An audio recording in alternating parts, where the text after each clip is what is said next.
we're kind of in a weird position with the Fruitless Sports Corner, because the Fruitless Sports Corner, for those who haven't been listening to the show for over a year, started as it was just a gimmick where I wasn't at all interested in sports, and then Chris and Jake would just like do a cold open about sports for a couple like minutes, and then we would start.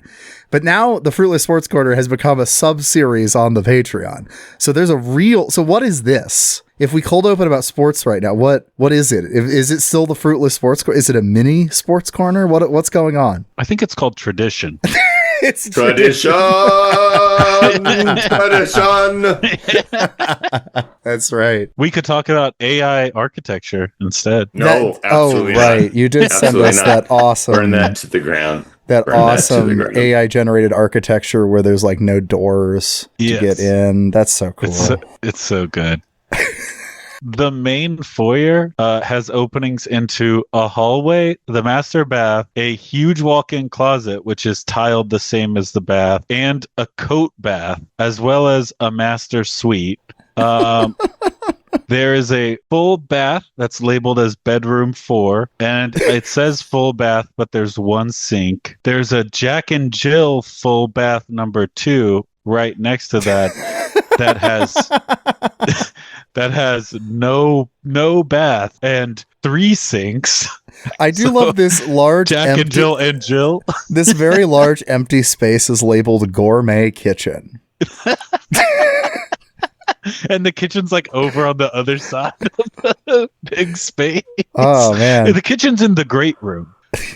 The mudroom and laundry has no laundry, but does have 2 sinks, and 2 bathtubs in the same thing. That's beautiful. And the balcony is labeled as master room. I'd live here. This would be cool. This is. I'd love to live in an Escher painting. That would be cool. I was going to say, this is the House of Leaves. Yeah. Anyway, yeah. Things are great. Sports have been rough it's not easy being a Vikings fan. It's not easy. And you brought that on yourself. You did. Dude, that game with the Seahawks was I don't know. I don't know. I just don't know how long I can take this. You could always become a Cowboys fan. No, that's America's okay. team is always recruiting. And they just beat the evil Chiefs. So. That's true. I did like that. I did like seeing that. That was a good Thanksgiving football game. On America's Day, America's team prevailed. That's right. Listen, I'm not giving any credit to J.K. Rowling, but awesome start. Awesome. Fantastic preamble. But that little bit in Harry Potter where like you're gonna hate it, but you love it, you know? That's what being a football fan is. That is what being a sports fan is. You're going to hate it, and it doesn't matter. You will love it.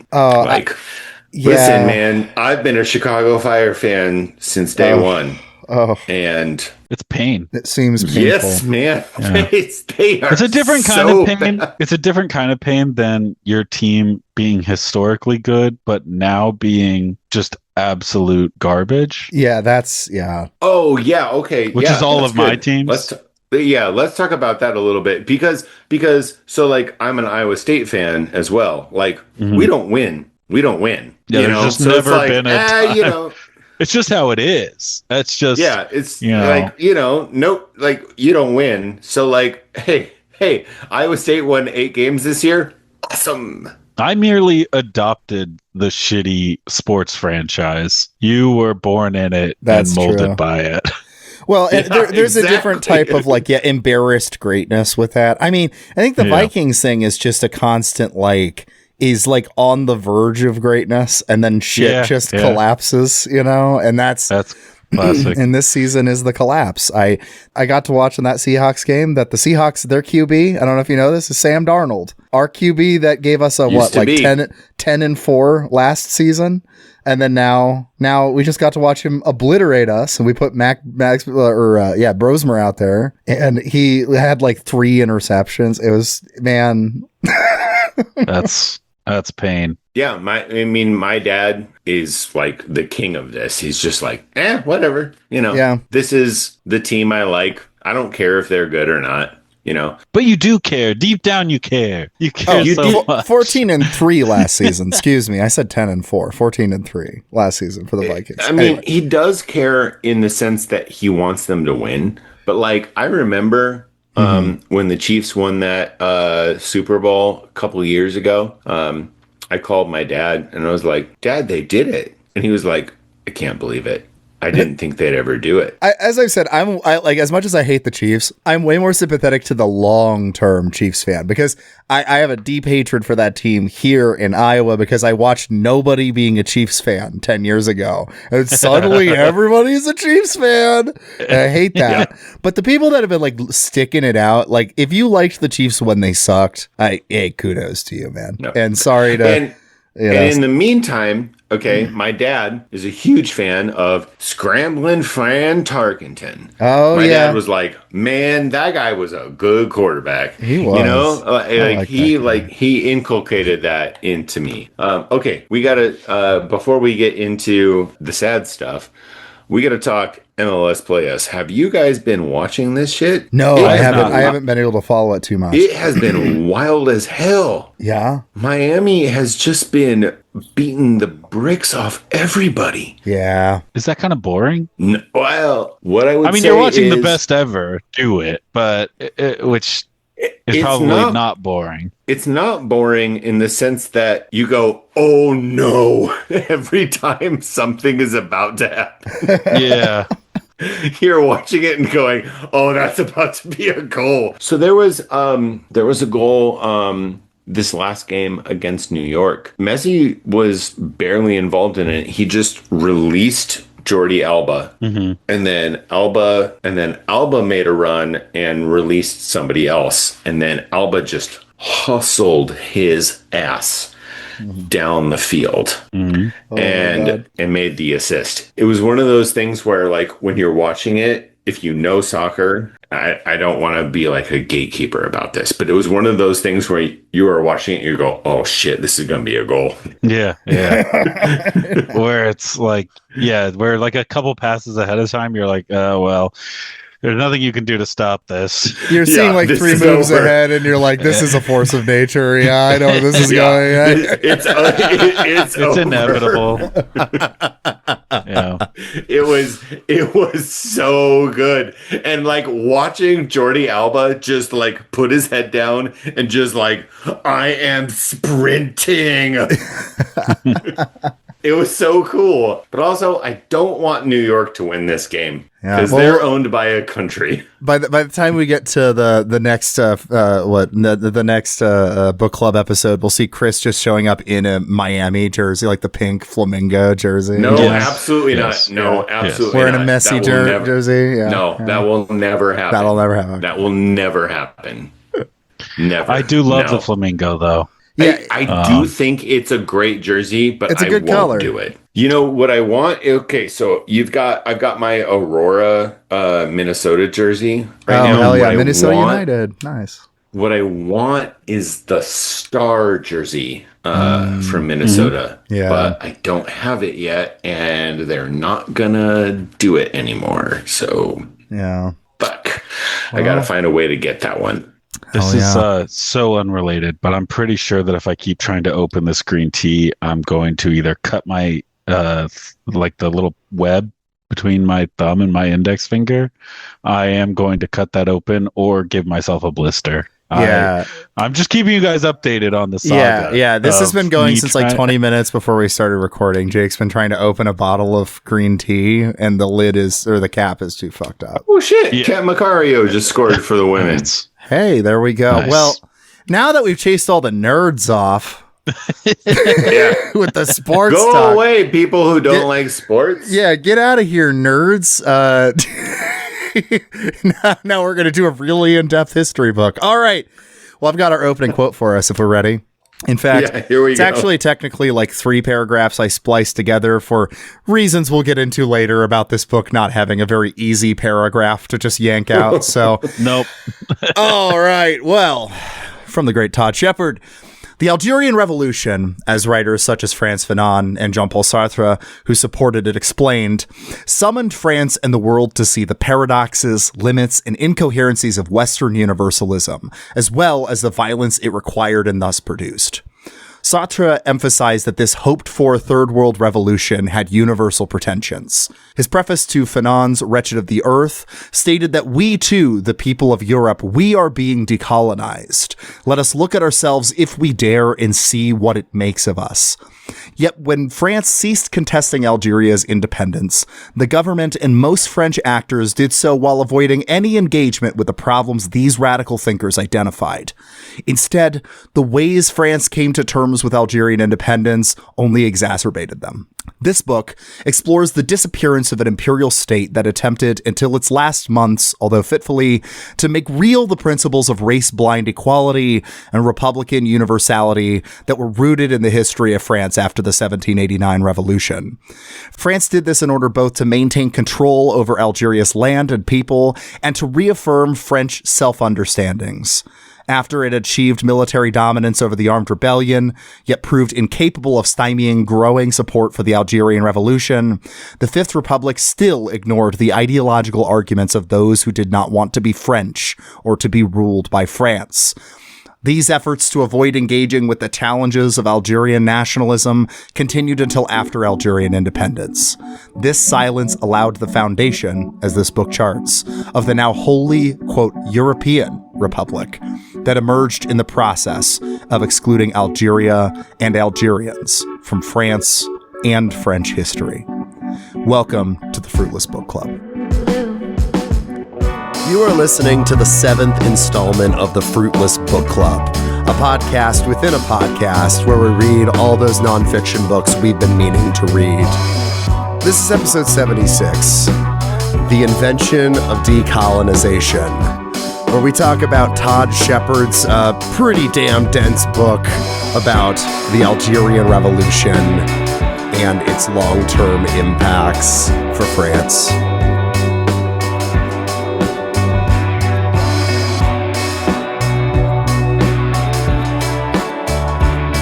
Yeah, again, I had to splice that to get from 3 different paragraphs. Yeah. I think it flowed as if it was all one, but that's from there's like a 2-page gap between the first and second. It definitely. I think it gets the point across. Also, I just want to note the Fifth Republic ignoring the ideological arguments of those who did not want to be French. Isn't that everybody? Hey, no one wants to be French, folks. That's right.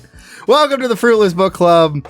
It's been like a year, and so there's like people who don't know this series, but it's back. So quick reminder, I guess, of what this series is. This is a series with Chris Barker. Hello, Chris. Hi. And Jake the lawyer. Jake. Hello, Jake. Hello. And we take turns picking out a book that we've been meaning to get around to. Some sort of like nonfiction book, usually history thus far, but I'm sure that'll change at some point. And so we just take turns, we read it. It's supposed to be a monthly series, but usually it's usually like every 2 or 3 months when we were doing it regularly. And then it just so happened that this book that Chris Barker selected was a very dense book. And I'm not blaming you, Chris, because I would have wanted to read this if it was sitting on my shelf too. It was so dense. And then all of us had life shit. And then a year has gone by without the book club. Yeah, but we're just gonna call this Mean Book. The Mean Book. We man, I was thinking about hey, Jake got the tea cap off. Oh, you got it? You're gonna drink some of that green tea? This is really important. Get some tea, boy. This is content. This is what people are listening for. No, this was just a really dense book, and it was like one of those like academic history books for historians that I haven't read since I was in undergrad. So it was like, oh man. And even when I was in undergrad, I would read like a chapter from a book like this for, my essay as a source. I wasn't like reading a book like this front cover to cover usually. And oh my God, was it a lot, but that's okay. Cause it's done now. And I am glad that I read it. Mm-hmm. I guess, do we want some like initial reactions to the book here? Chris, how do you feel since it was your book? Yeah, Okay. So I feel bad for assigning it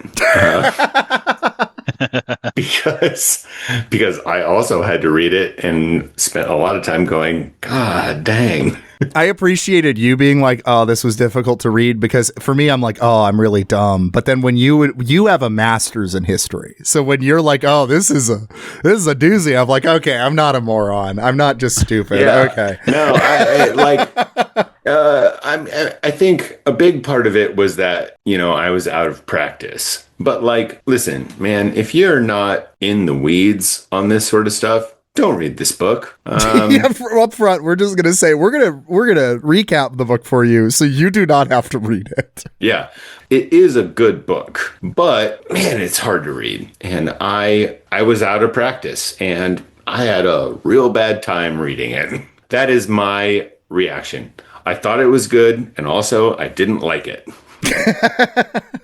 Yeah, Jake, how'd you feel? Same thing, where it's like, this guy's kind of spitting, but I don't want to hear it. As in, like, not that I like disagreed or anything, but that I don't want to hear it because it's hard to read. It's just a slog. It gets really in the weeds. Yeah.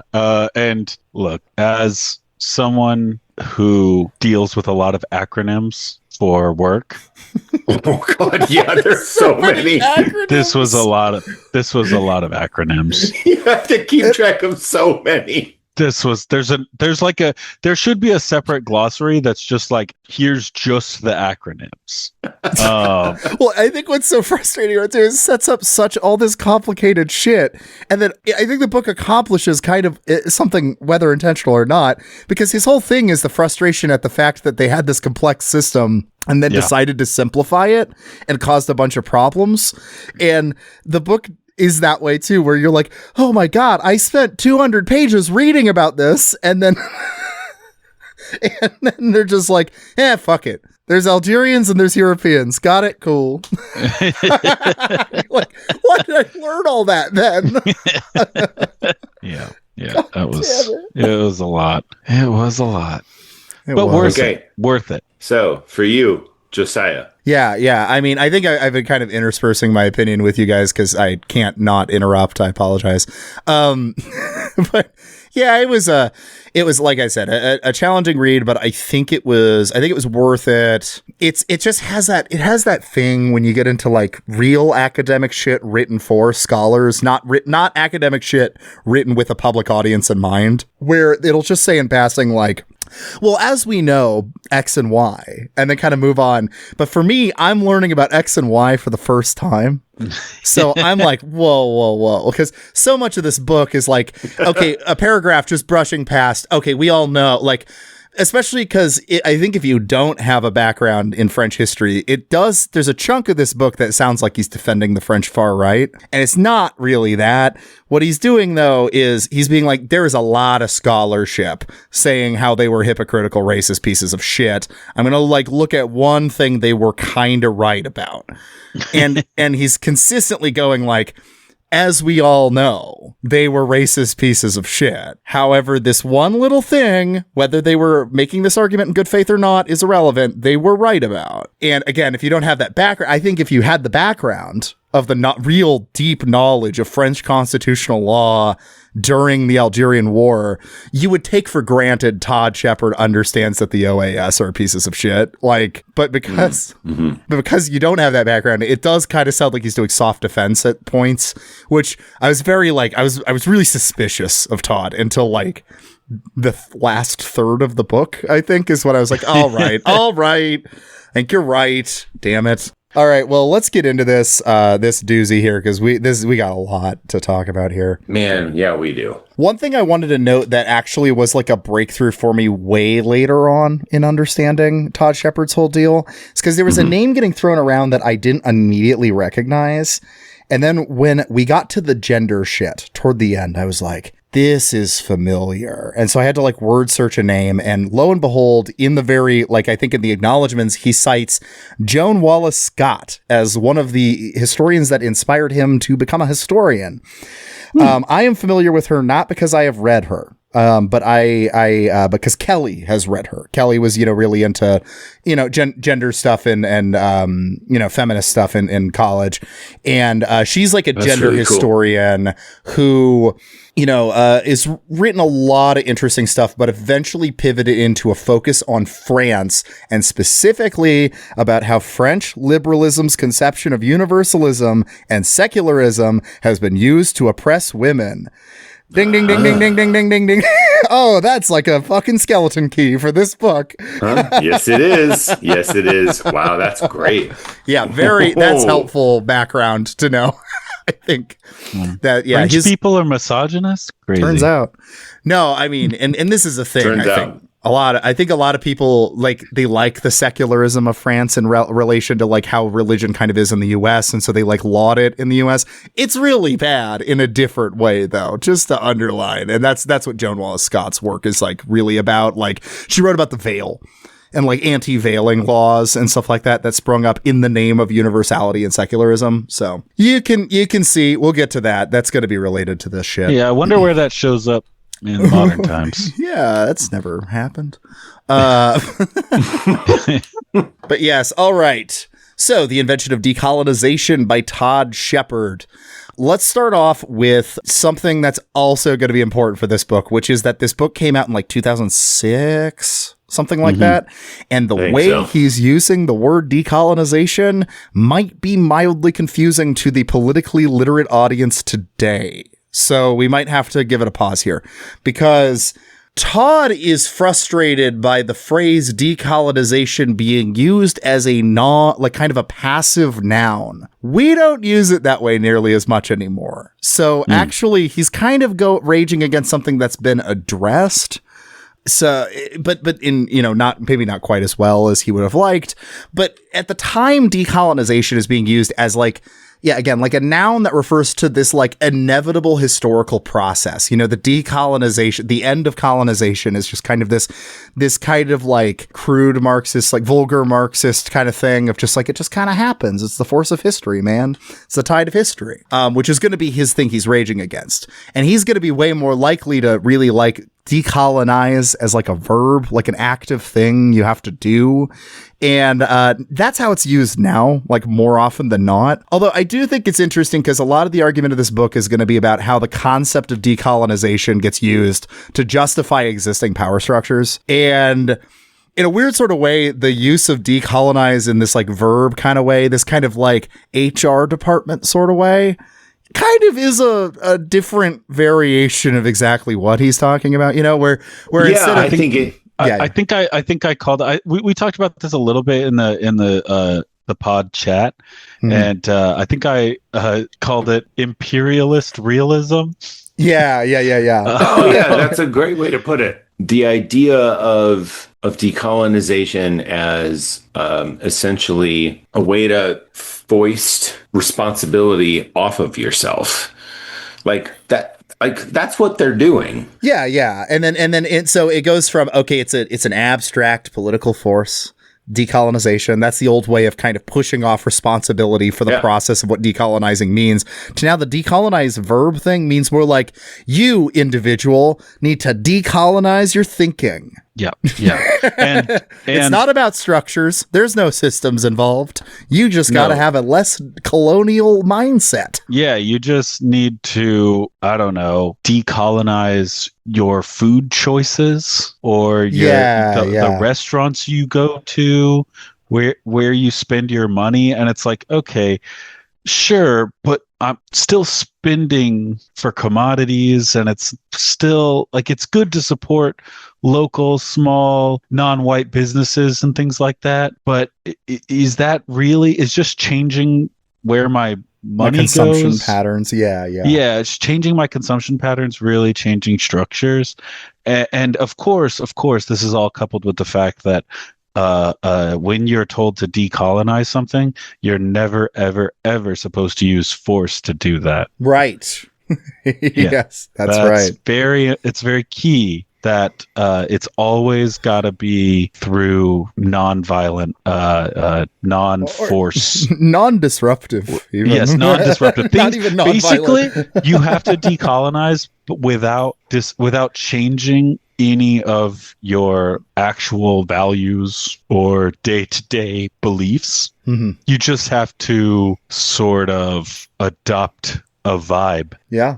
Okay, so for me personally, I basically have no freedom of movement beyond what my legs can give me, because I'm not allowed to drive anymore, and there's no good public transit here. So what are we talking about here as far as like freedom? You know, like what am I supposed to do? You know?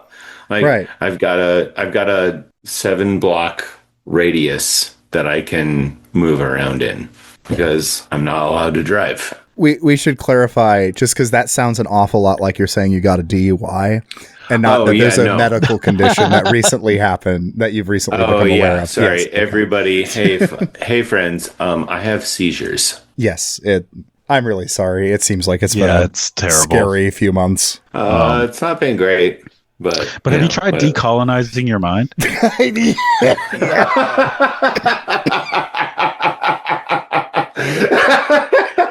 There we go. You have an imperial perspective mindset. on movement. All right, let's get moving in this book because we got so much to cover. So, all right, that's the underlying decolonization stuff, though, is we're talking about the noun version of decolonization, seeing it as just an inevitable tide of history kind of thing that you have it just kind of happens. No decisions, no historical contingencies are done. And that is how the French response to the Algerian Revolution, that's what the response was, essentially, is the argument of Todd Shepard, that decolonization was a stage in the march of capital H history. It was an inevitable force. Meanwhile, in reality, the Algerian Revolution radically transformed the French political system. Like, a bunch of shit changed, a bunch of decisions were made.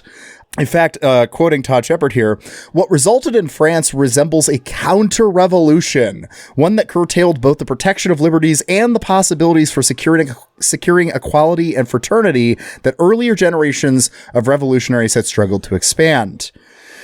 Within Europe itself, debates concentrate on decolonization as the moment when the question of colonialism ends and the immigrant question begins.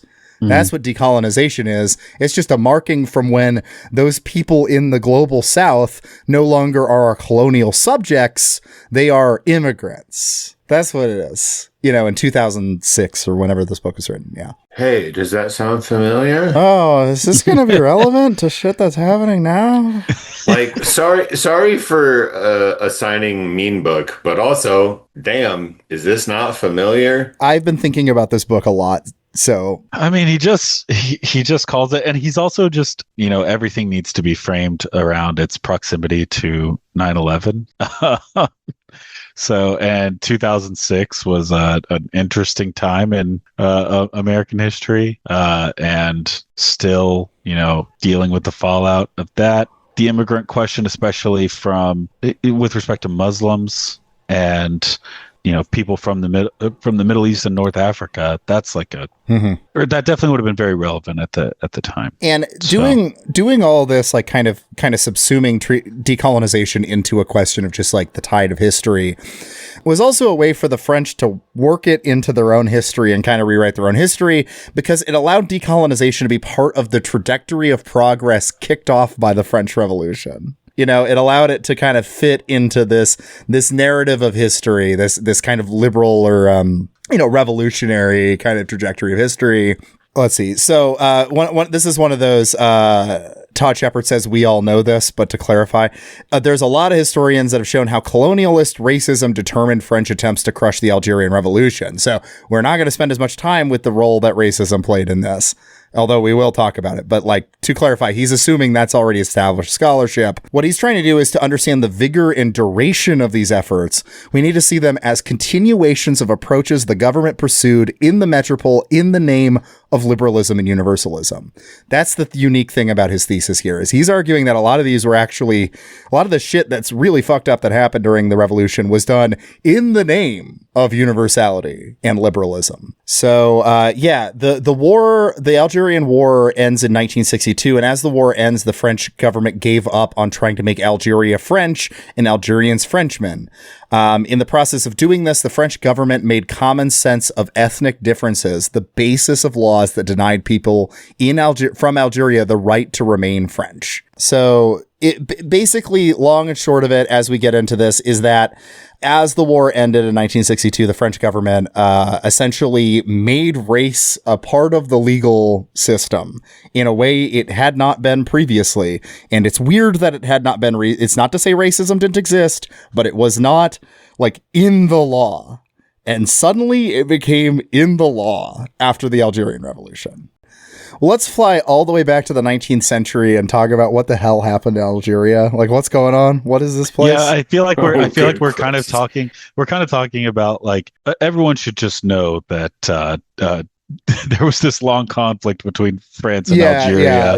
That was all intro shit to give you a gist of where we're going. We'll give you, like, this is a more detailed journey here now. Let's go. Yeah. Flying back to 1830 real quick, because it's 1830 is when Algeria is conquered. So it is during the end of the Bourbon Restoration. So at the beginning of the July monarchy, this is all French history shit you can look up if you want. I don't want to get into go listen to Mike Duncan's Revolutions if you want to know about the Bourbon Restoration and the July monarchy and all that shit. He's going to do it better than me. But in 1830, France is in a weird place. It's like kind of a monarchy, but they're flirting with liberalism, etc. They do some conquests around this time. And one of those conquests was in northern Africa. And this is what's important in how this kind of was established. The Crown Speech of December 23rd, 1839, read before the Parliament, declared Algeria a land forever French. Psych. This is weird. This isn't what you normally do with a colony. Yeah.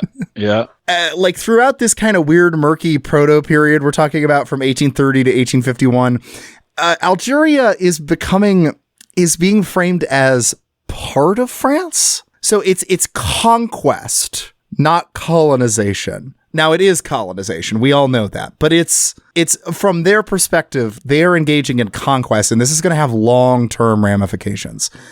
And so, like, after 1848, the Second Republic, we got a republic. It's a whole thing. Abolished slavery. We don't need to talk about 1848. There's even an episode of Fruitless if you want to get into that. It's a whole thing. French history is insane.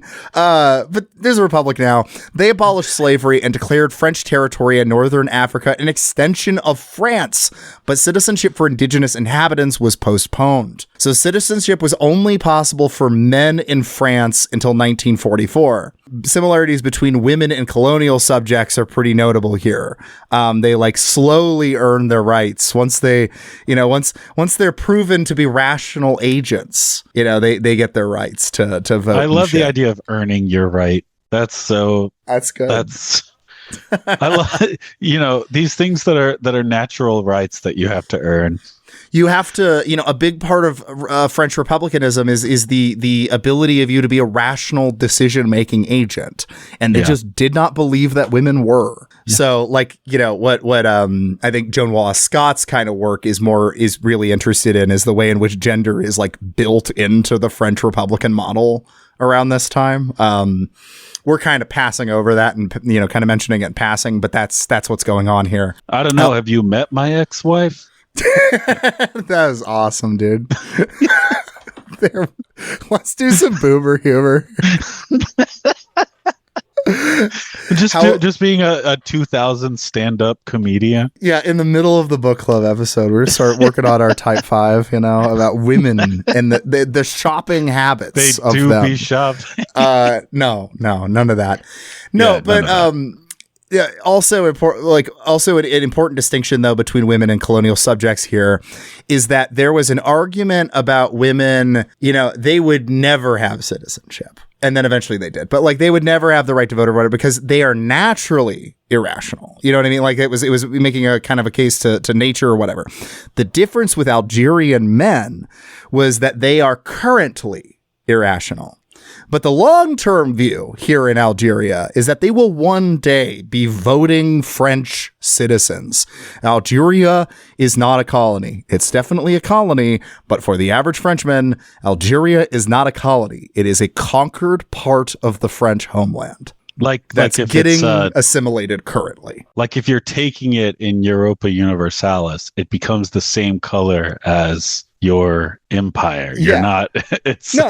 Actually, unironically, if you're a Paradox Games player, this might be helpful. This is in their mind what Algeria was like when you conquer a state and you've pressed the like incorporate or whatever button. You have to like wait 3 years for it to get like assimilated and incorporated into the core. Yeah. That's what they thought Algeria was doing. So by 1851, the main goal here was to incorporate Algeria into the French homeland, right? And we enter this period from 1851 to 1944 that the historian Anne Laura Stoller deemed the taxonomic state.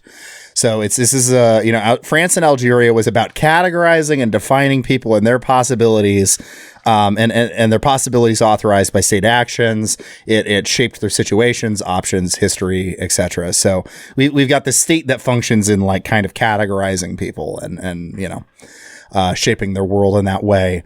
But until World War II, French officials relied on two models for perspectives or policies concerning the relationship between Algerians and the French nation. So this was a little confusing to me when I read it. So going back on it, I understand it a little better now. He's not saying that they did this policy for a while and this policy for a while. These two are like two poles that are the two philosophies that are kind of warring throughout this period. So it's not like, one period they did this and then one period they did this. It's both are happening simultaneously, which is leading to the confusion. So these two models are assimilation and coexistence. Assimilation, the goal here is that citizenship would come after local traditions, superstitions, ignorance, all that was broken down by education, and access to training and the rational legal system allowed them to become French citizens, assimilated.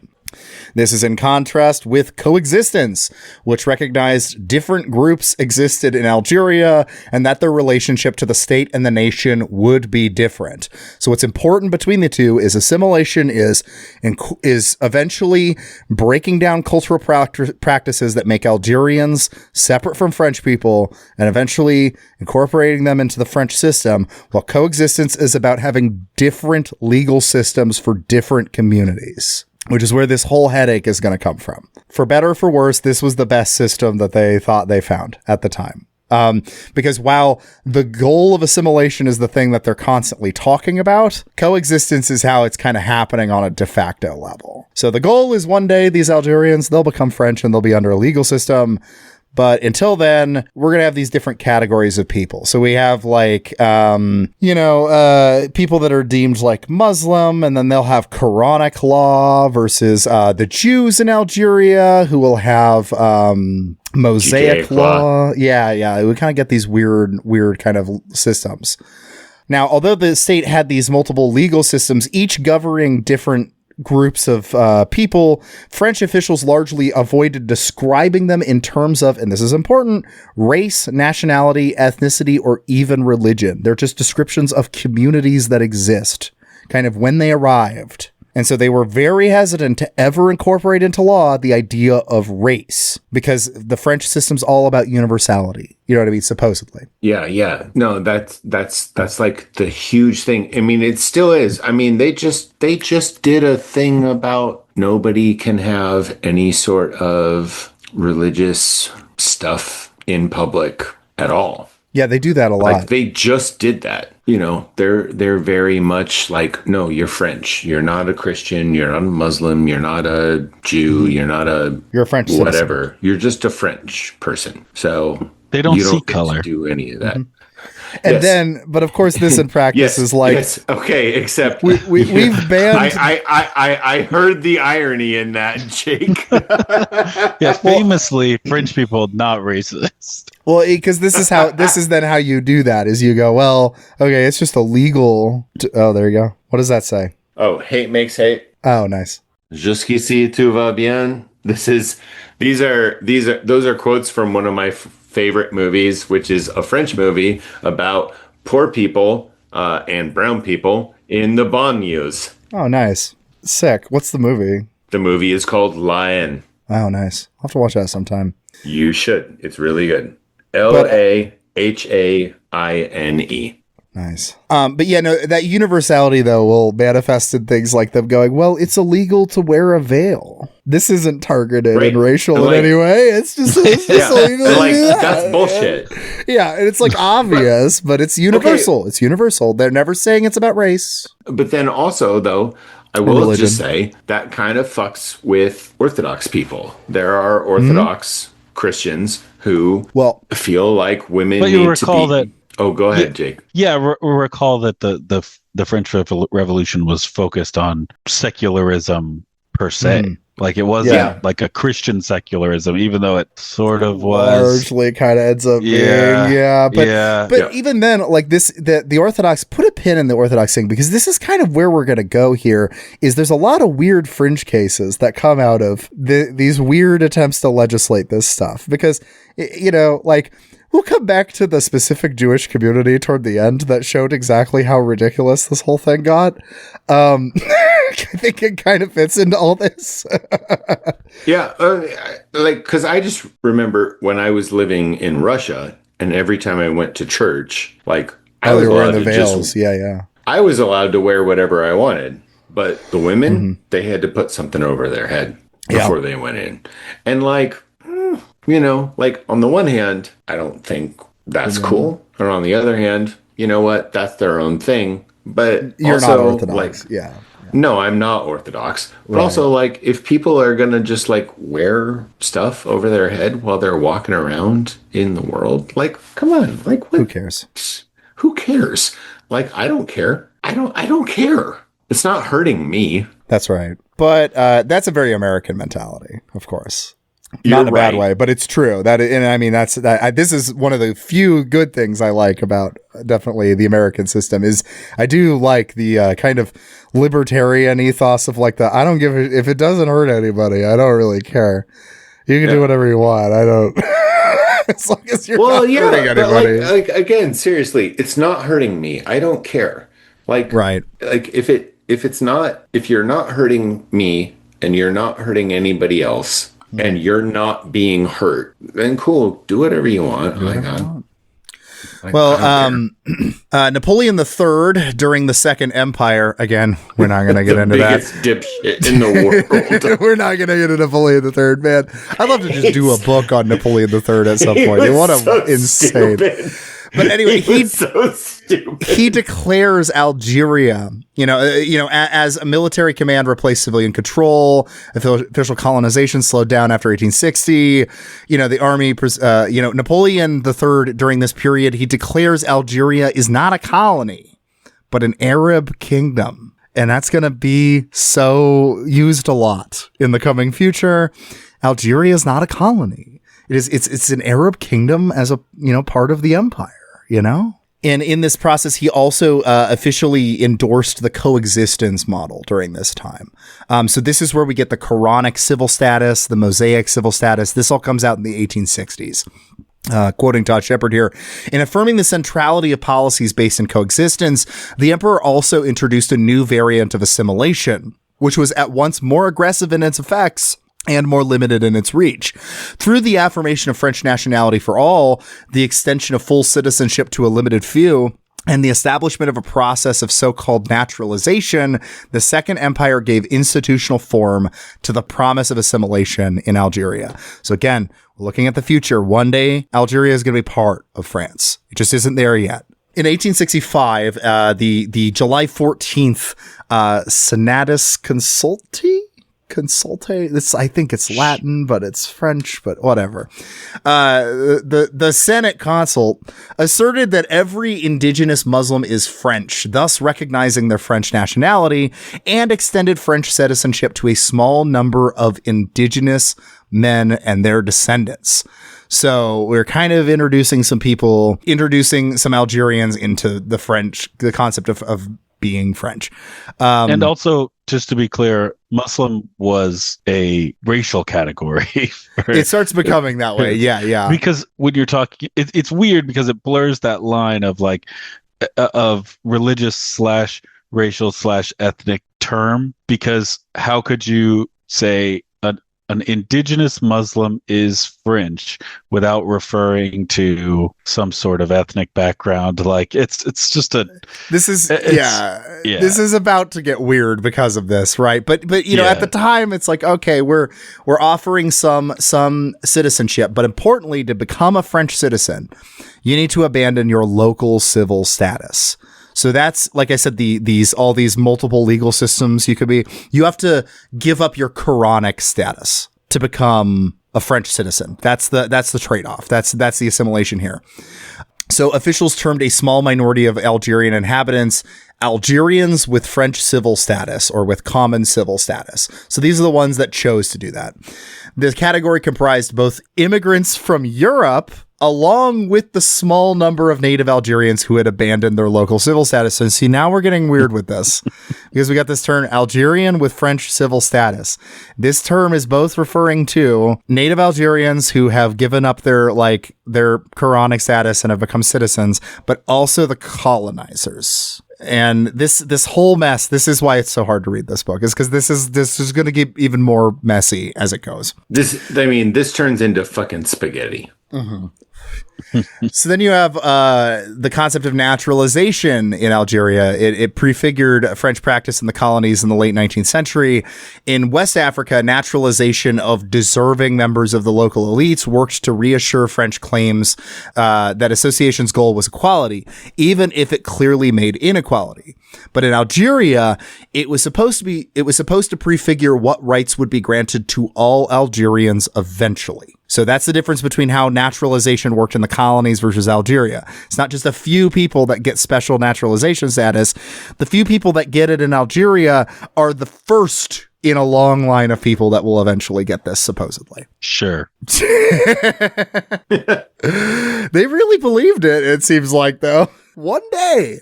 Yeah, after we get rid of all your backwards superstition, your local beliefs that have formed over, centuries, maybe millennia, all of this stuff that's been handed down, but actually believing that, you're irrational. Come follow the French Civil Code. That's right. That we just made up. Yeah. We also have, related to Jews here, the Crémieux Decree of October 14th, 1870, which announced Algerian, quote, Israelites. That's how they refer to Jews in Algeria. The Algerian Israelites were now under French law. So this is not super relevant right now. Put a pin in this, though, because this is going to be relevant later on. The Crémieux Decree of 1870 is going to play a role later on. Now there were also other Europeans in Algeria to make this headache more. Not all the Europeans in Algeria were French, because for a while, under the July monarchy, they had encouraged Europeans to migrate into Algeria, and the Second Empire discouraged immigration to Algeria as part of their planned Royaume Arab, which is the Arab kingdom or whatever. So the incitements to immigration in the 19th century was accompanied by measures that sought to eliminate local populations, or did so de facto. So you had this persecution of local Muslim populations during that immigration of these other Europeans into Algeria. We're getting a mess here. By the 1880s, Algerian officials and French legislators argued the Republic had to guarantee that people of foreign origin living in the metropole and Algeria remain loyal to France. So we had naturalization laws and a clear hierarchy between foreigners and nationals. Anyway, this is going to be a fucking mess. Yeah. The whole thing is a mess, man.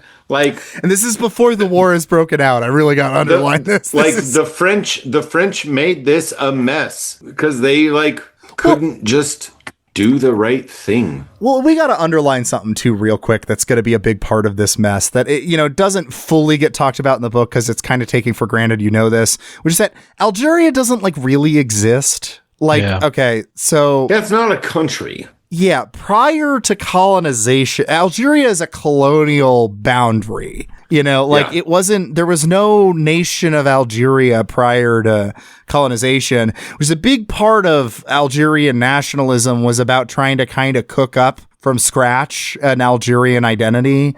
And so there's like, okay, they drew these lines. Well, okay, well, that's us now then. Yeah, and so that's why you get this stuff of like, okay, the Berber, you know, the start of the Berber people, and then the religion of the Muslim conquerors, and then the legal and political structures of the French, and that united. That's the Algerian identity. You get a lot of these like weird formulations like that of like trying to define who the Algerians are. Yeah, the way that colonization created nationalism is something that I would like to read more about. Agreed. Like for example, I spent some time in Sierra Leone, and like almost all of those people feel like they're Leoneans, but like, I don't know, there's like 8 different tribes, maybe more. And it's like pretty well split between Muslim and Christian as far as religious observance in that country, but they're all Leoneans, and it's just because of how people drew the lines. Yep, it's literally just an accident of that. Yeah. Well, and so then, you know, a big thing that triggers a lot of this kind of like third world nationalism that we think of was World War I. So real quick, let's talk about all this. So prior to World War I, that 1865 Senatus Consulte or Senate Consult, whatever it is, you know, that was the kind of defining, the requirements for Algerian Muslims to become citizen. That's governed that way until World War I. You know, their nationality gave them no political rights, and then only restricted political rights afterwards, even then. So, that's kind of how things are running.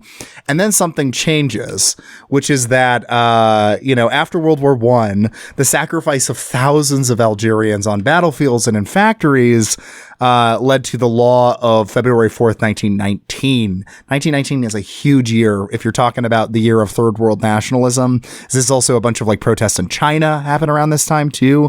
Formation of kind of a Chinese nationalism. It's basically 1848. For like it's like the decolonial 1848, really, in a lot of ways, where nothing really formally came out of 1919. Like very few independence movements won, but long term they won. Their ideas stuck around, which is much like 1848 in Europe, right? So yeah, that's a big period. And during the interwar period between World War I and World War II, that's where you see the rise of, demands for cultural and political autonomy. And with that, the rise of Algerian nationalism. You also had, during this like period right around, this, we also had, this law opened for more civil service posts to Algerian men with local civil status. So there were like more bureaucratic jobs for like Quranic or Mosaic Algerians. Again, this is the headache that we're kind of glossing over. If you really wanted to get into this, you could just read the book, but it gave me a headache. So my research for my master's degree. Hey, I don't think we've ever gotten to talk about this on the podcast, so that's kind of cool. You get well, here it's happening. One of the things that I pointed as being a way that the Soviet Union was able to keep the Volga Tatars in check was that they pushed them into education, and they got them education, and then from there they put them into supervisory roles. You know, they made sure that they were keeping them. You know, there's basically a ladder. Like so it was how they kept them in check, basically. Yes, that's important too. I mean, there's a bunch of advances in like education and stuff that kind of look nice, but then like, is part of the assimilation process in Algeria too. So that kind of lines up with what you're saying. I will say one important thing that Shepard underlines is that while race didn't play a role in like French understandings of who could be a French citizen, it did play a massive role in the like daily experience of Algerians living in Algeria, you know, and it manifested in funding to schools, enforcement of laws. You know, this is the kind of stuff like in the US, you cannot make a law that discriminates against a specific group, but you can sure find a way to discriminate against that group, you know, with like which schools you choose to fund and which laws you choose to enforce strictly versus which ones you let slide. It's much the same way. And then the French legal system relied off a bunch of racialized medical notions of what criminality was, which that itself allowed kind of a foothold for race. So racism does not exist legally in France. It exists though constantly on a daily level if you're living in Algeria or France. Again, Lion, in one of the most like iconic scenes from that is boom, boom, assassin à la police. Oh yeah. Nique la police. Like it's just some person just like putting it up and being like, fuck the cops. Yeah. They know. Man, I kind of want to do an episode on have either of you guys seen Athena? I think that's the name of the movie. Mm-mm. Oh, I don't know. Came out in 2022. It's directed by Romain Gavras, who's the son of Costa Gavras, if any of you guys know him. Oh, I love Costa Gavras. I love Costa Z Gavras is one too. of my favorite movies. So it's a recent movie directed by his son about a revolt against the cops. It's very 2020 coded and like what it's doing, but it's about Algerian immigrant. Interesting. Again, it quotes around that as this book established.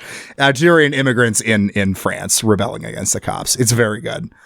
Anyway, for another time, maybe. So then World War II happened. I hate when that happens. I do really hate when a Hitler exists. I hate when a Hitler happens.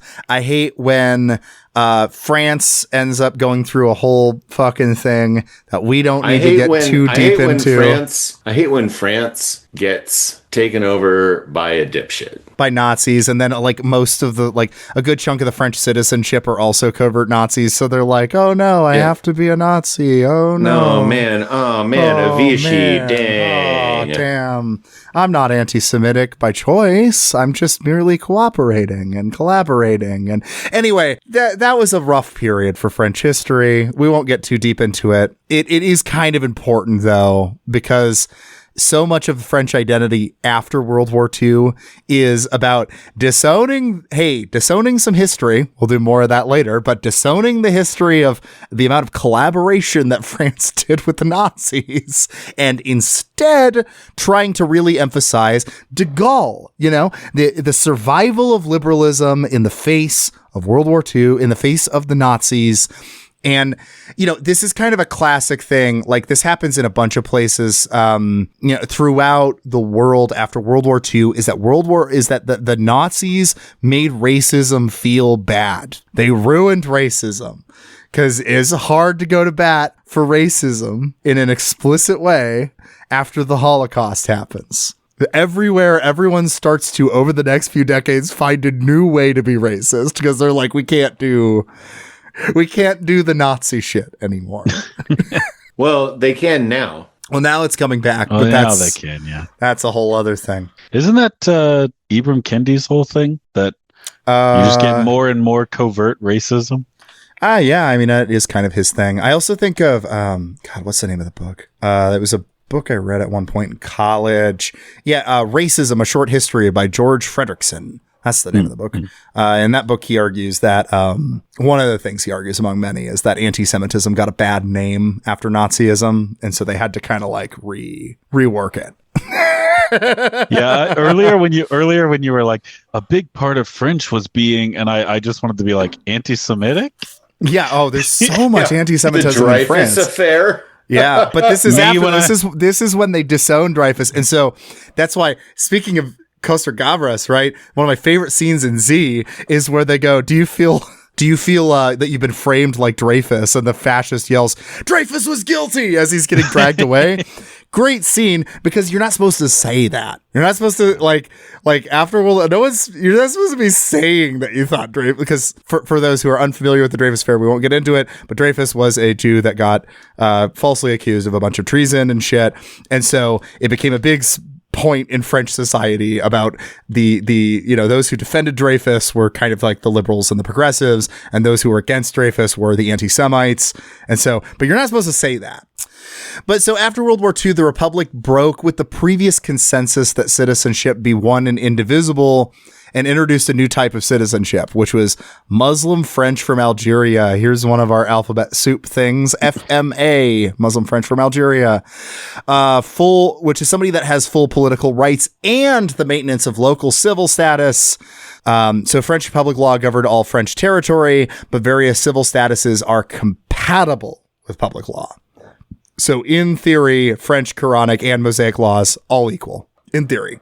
Cool. And so, how are you gonna do that, bro? How are you gonna do that? Well, we're just gonna be French. We're just gonna believe in the Republic about it. And so post World War II, yeah, there's this notion of like, victory of democracy over racism, fascism, but also there's this desire like we don't want to let go of our colonies because so you have to kind of find an anti-racist way to maintain your colonies. So you start talking about the colonies as overseas France, do what Frederick Cooper, the scholar Frederick Cooper deemed the de-racialized imperialism. Do a little bit of that.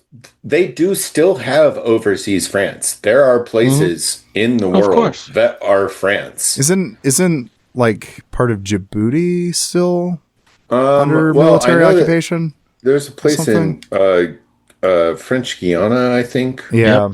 And there are some islands in the Caribbean that are theoretically still French. Have you ever seen Beau Travail, the Claire Denis movie? Oh, it's so good. No, I have not. It is about like troops in Djibouti, like French troops in Djibouti, just like doing like nothing because there's no reason for them to be there anymore. And they're just like doing drills out in the desert. Awesome. But it's like, just let them go. Like, let them do whatever they want. If they want to stay with you, that's cool. But like, give them a choice. Anyway, that's neither here nor there with what we're talking about. But it does related. Kind of. It's related to the empire stuff here because after World War II, all of these empires had to kind of find a new angle because the like explicit racialized stuff just like it just you can't be doing white man's burden shit after the Nazis. You know what I mean? Like it just feels weird now. So like we have to be like, well, we're helping them out. We're doing stuff over there to really help develop them. I don't know. Stuff like that. We thought they were full rational beings the entire time. We just are helping them out a little. Jesus Christ. So now we get to like an hour into recording. We now get into the actual Algerian Revolution here. So that's the groundwork we've kind of established. This is the context when the Algerian War breaks out. And in my outline here, I've not been reading my headings, but I think this one was very clever. So I just want to read it. I'd written the Algerian War for integration instead of independence. You see? Mm-hmm. That's very clever. Because that's the goal. That's the goal at this time from the French is to double down even harder on a new new approach to assimilating Algeria, because we don't want to use assimilation or coexistence anymore. We're going to try integration. So throughout the war, we'll get it more detailed here, but essentially, France. It's like if France started passing like civil rights acts to try to stop a decolonial war. That's essentially what starts happening here, and then gets weird about it. But the events in Algeria, which is how it gets called before they want to admit it's a war, begin in November 1st, 1954, with a series of bomb blasts throughout Algeria, killing 8, wounding 4. The FLN, man, I should have written down what FLN stands for, but they're the National Liberation Front of Algeria. They're the Algerian nationalists. I believe they seize control of like a radio and announce their demands, and that's that kicks it all off.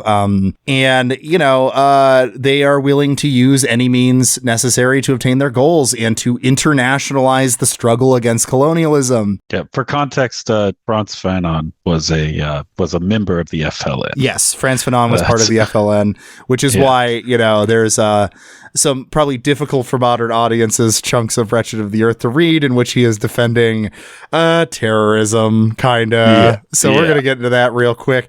No real way to dodge this. So terrorism is going to be really important in all of this, in part because it's not just one side that uses terrorism. This is just how you do shit at this point. I mean, on both sides, we do a lot of terrorism. It calls into question like what terrorism is. I think it's not cool to use his name now, justifiably, but I believe it's Chomsky who talks about terrorism only ever being against the colonizer or the oppressor. Right. Because it's torture. They talk a lot about the human rights abuses of torture from the French troops on Algerians, but it's terrorism when they blow up a cafe or whatever. Yeah. I think it's Chomsky who calls, he's talking about Obama's drone program, but he calls the U.S. military the greatest terrorist force in the world. And it is. But, so when we talk about terrorism, it's like, okay, yeah, I don't like people blowing up a cafe, but it's also like, we're calling that terrorism, but the destruction of Algerians or society of the people that are contained within the borders called Algeria is not terrorism. It's something else that doesn't have the word terror in it. Yeah, I mean, ultimately, I don't like civilians dying, and I'm always going to be uncomfortable with that. Don't? I'm not a fan, but glad to hear that. It's also important to say, like, for instance, when the FLN announces this expansion of strikes to include European civilians, they're doing this in response to French collective punishment. So, like, again, it's not like I think the FLN leaves this conflict just like no blood on their hands. They're A-okay, but like, this is a two-way street, and one side, their acts are often emphasized more than others, and I mean, it's basically the way that I feel about the IRA vis-a-vis the UK. Like, yeah, they killed people who didn't need to die, but the British government killed a lot of people who didn't need to blown up. Well, the British government killed a lot more people that didn't need to die. And so and like that's the situation that the FLN is in. But you need to be a perfect rebel. Just remember that. Now, of course, the FLN, as Shepard does point out, the FLN ended up killing much more Muslim civilians than European ones with these attacks. Like, it's not great. I'm not going to bat with it, but it's also a war for independence. It's rough. It's brutal. It sucks. Like, it just is what it is. You know what I mean? Like, and there's a lot of shit that the average Algerian had been putting up with for a very long time. That there's a lot of people who are way too quick to be like, I'm just built different. I wouldn't have killed civilians. I would have done peaceful protest. Yeah. And that would have fixed it. Yeah. My revolution would have, 1, not killed anyone, and 2, been successful. That's right. But the reason we emphasize the terrorism stuff here so much is that, like, a big part of we're zooming in on a really granular look at this point, because we've been kind of jumping over a bunch of history. As we get into the Algerian Revolution here, we're going to look on really detailed in this shit. And a big part of that is that the constant kind of public debate about torture and terrorism and stuff like that is going to play a big role in the shifting in sentiment that's going to happen kind of abruptly. So that's why I bring up terrorism here, because a lot of this time, a lot of the international press and the French press, while talking about the FLN, are mostly focused on the barbarism of the FLN. And here comes the OAS. The heroes. Now, to save the day. This is like, it's like in, this might be a little too niche, but this is like in anime when the heroes are the JDF. It's just whatever version of the Japanese police / army, But anyway, that's well, as Todd Shepard points out, the mainstream press presented barbarism as far more despicable than such French army activities as name-palming villages, collective punishment, and torture. The almost complete absence of images of such state-sponsored acts facilitated this wartime focus on nationalist atrocities. So Shepard's saying there's a lot of atrocities getting committed by the FLN. They massacred an entire village in 1957. It sucks. But also, France is napalming villages. None of that's fucking getting talked about. Mm-hmm. And can you believe Chris is doing the biggest frown right now? Can you believe all of the horrible things that the VC did to the American troops in That's right. Vietnam? I mean, in a lot of ways, Algeria is France's Vietnam, it was really but bad. potentially worse. My Lai didn't happen at all. That didn't happen. That's basically what's happening in the press in the early years of the French or of the Algerian Revolution, like in the 50s. And that's also what's going to make what comes later so weird. Because public sentiment changes so fast in such a weird way. This would have been crazy to live through. Like being a French citizen during the late 50s would have been insane. Well, I would just say, I think it's pretty similar to the way that the United States turned on Vietnam. Mm-hmm. That's fair. Yeah. That probably was crazy to live through too. You know, like we went yeah, let's kill them, and then we went nah.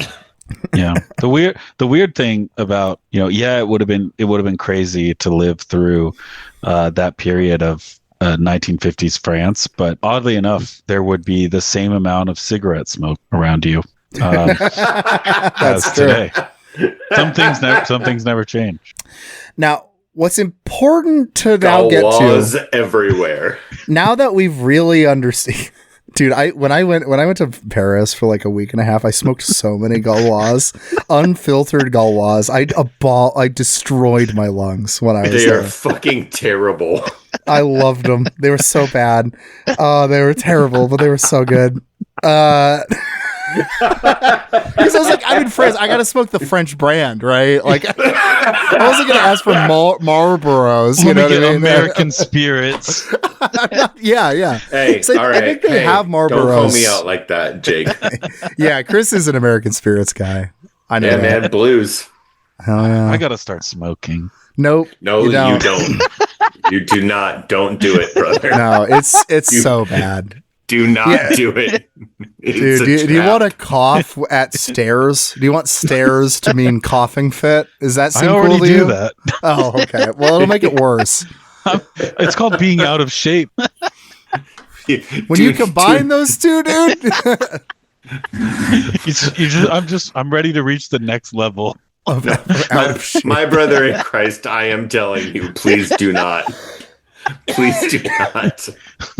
Now, I cough randomly now. Yeah, me too. I'll just be sitting down and go. That's terrible. Okay? There's nothing wrong with me. I just cough. I'm just yeah. Well, okay. Now that we've made sure Jake doesn't do not do that. So, okay, during the war, there is a crisis that happens that actually Todd Shepard barely lays out what happened, because he's like, you all know this, but I think we need to probably talk about what happened here.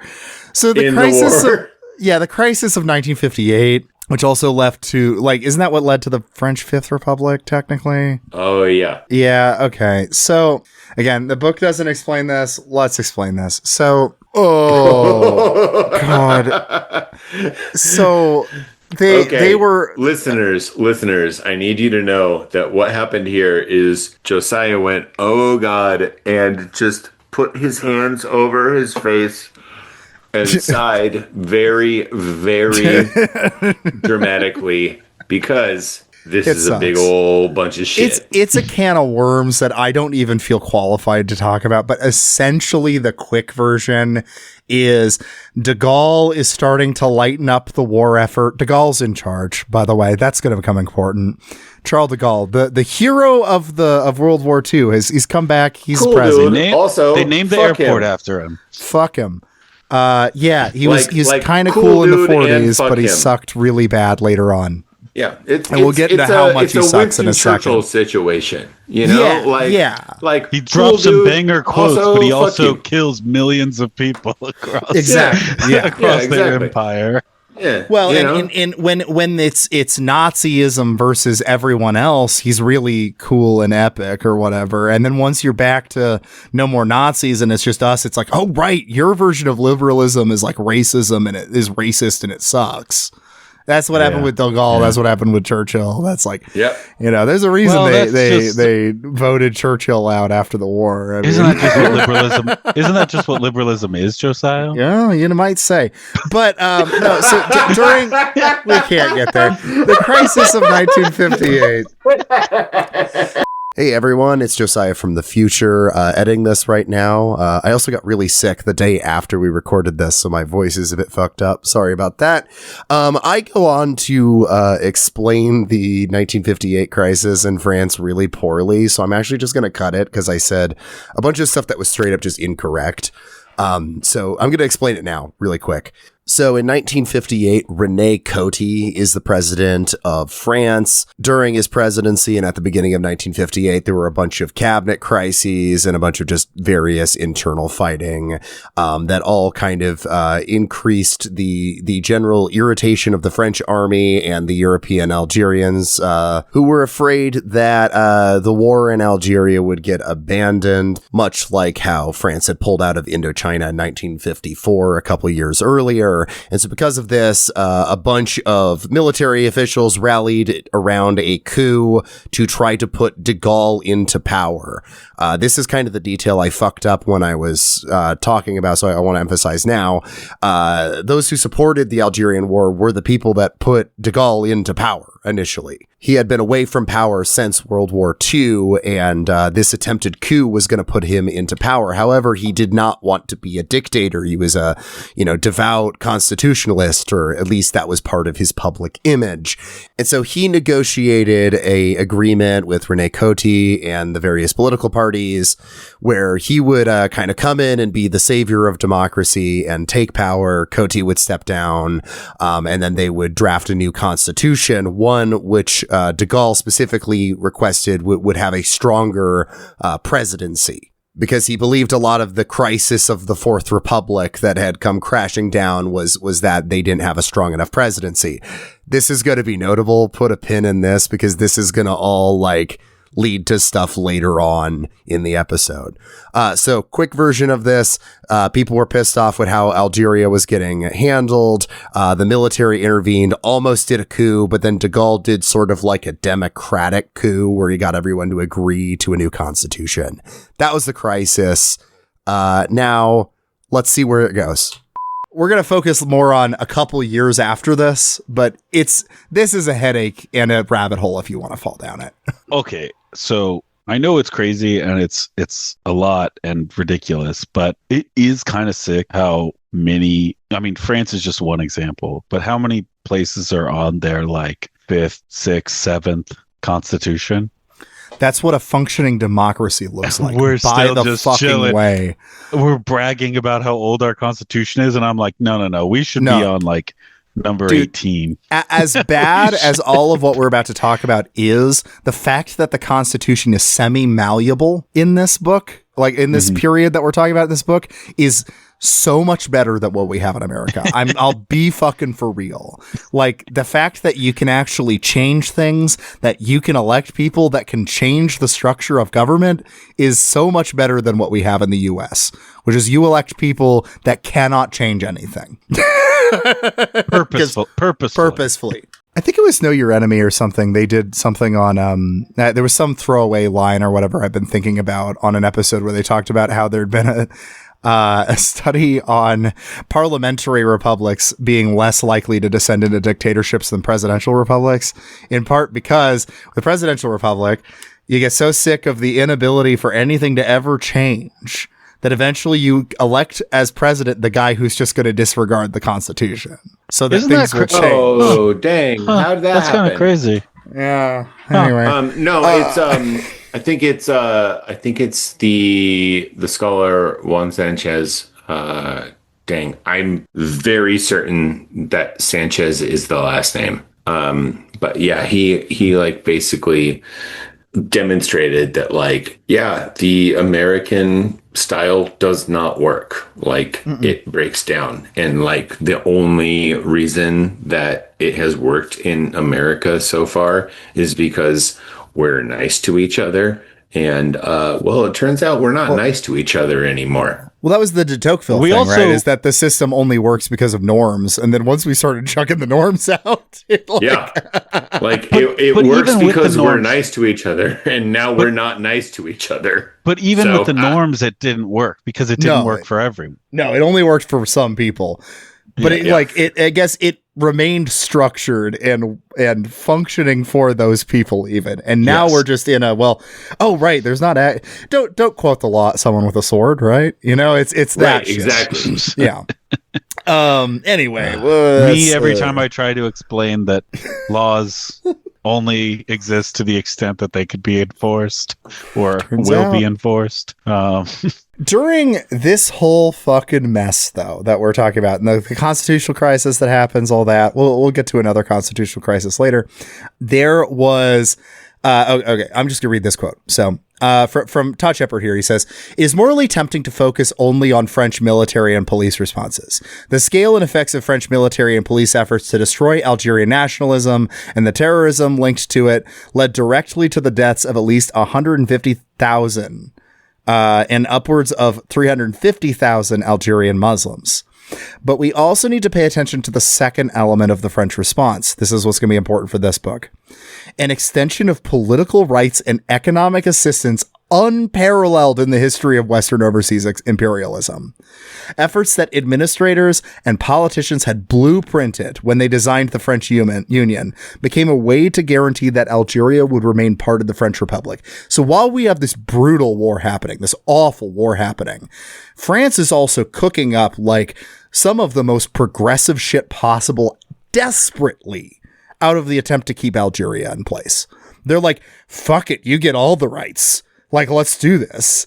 And this is going to have some implications later. But yeah, so this is the adoption of a radical new approach to Algerian difference in the Republic, integration. And I think the economic assistance thing is really important because, you know, that's the real hook, right? Yeah. Like there's so many places where you can say, oh, let's leave it up to them to decide whether they want to be part of our, you know, imperial structure. But it's not really a choice because if they chose independence, it would just be game over. Like they could not function without the infrastructure that would inevitably be removed as part of a quote unquote decolonization process.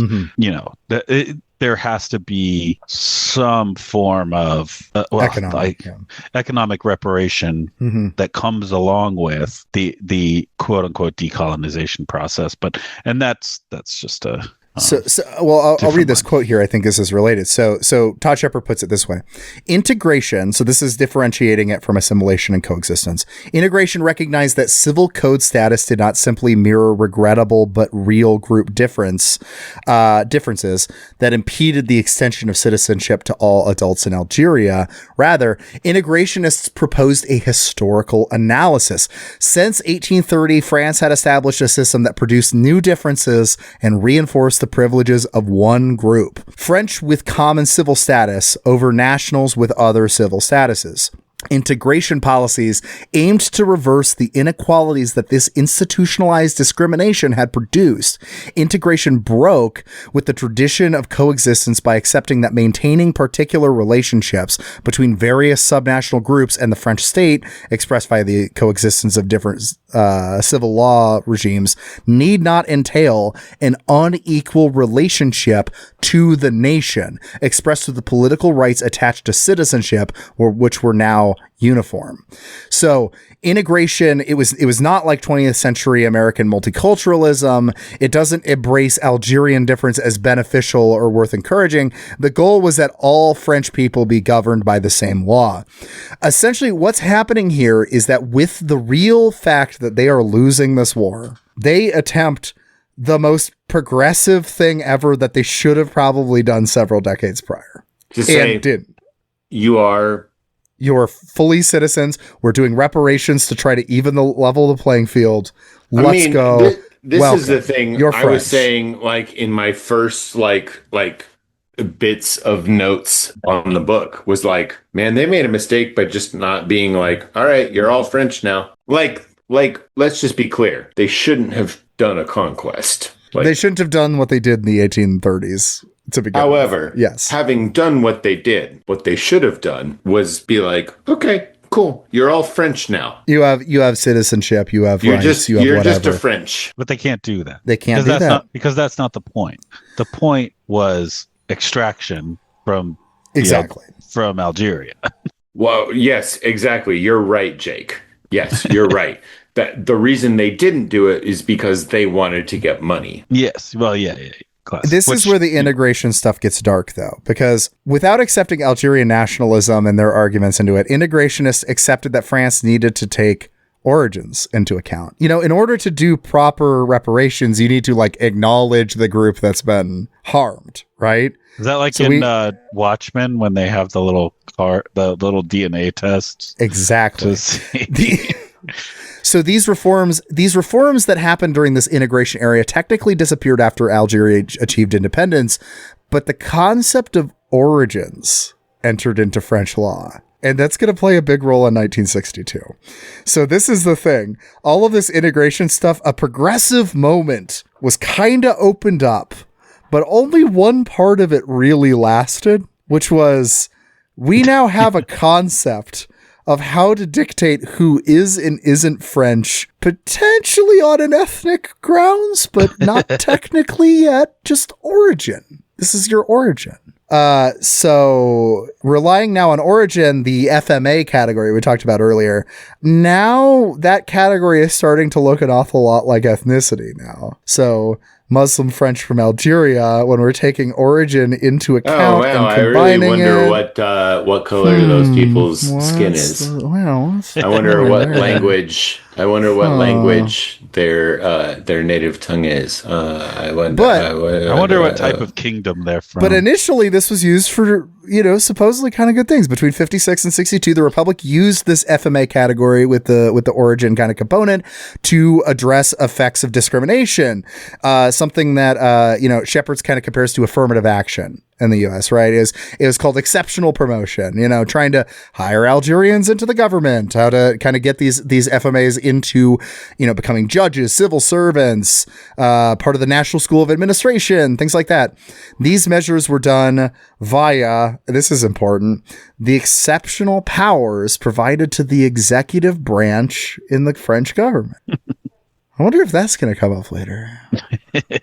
So again, this relates back to my studies in Russia, like about the Soviet Union. Like part of the reason that Tatarstan stayed chill was because the Soviet Union did this better than France did, basically. Yeah.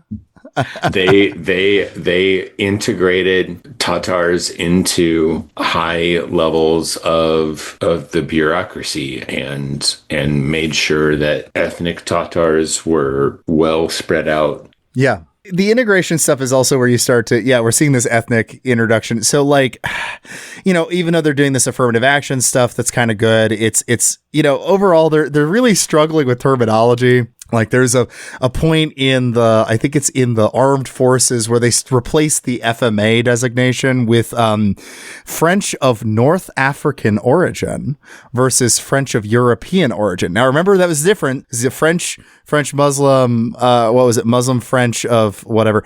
That also included other groups now we're just straight up doing like ethnic division. It's like this is an innovation that's coming up in this.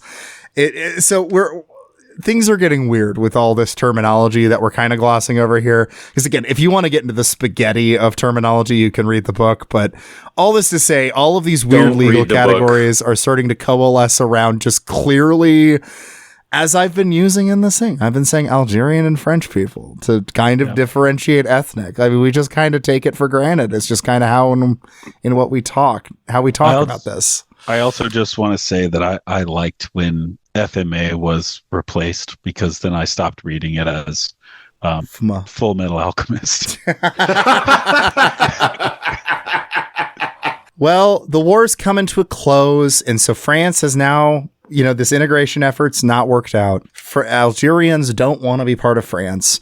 So France has to redefine its relationship to Algeria, and this requires excluding Algeria from French history, rewriting French history to exclude Algeria. And then we get on to the heading I wrote for this next chunk. Okay, fine. Let's invent decolonization. Here's where we do it. Here's where we do the thing the book's title is about. We're going to cook up this concept. It's like a Jon Favreau line from like okay, fine.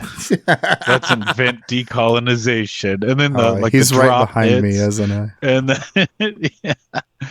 So from 1959 to 1962, there was a very abrupt shift in the French consciousness from, Algeria is part of France, of course. Algeria is France.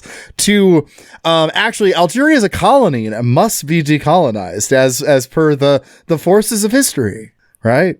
So let's see what just happened there. What was the kind of intellectual framework that kind of took over in this moment? So the term decolonization was originally coined in 1836, but fell out of favor by the 1850s. During the interwar period, it was used in kind of more of like a racist way.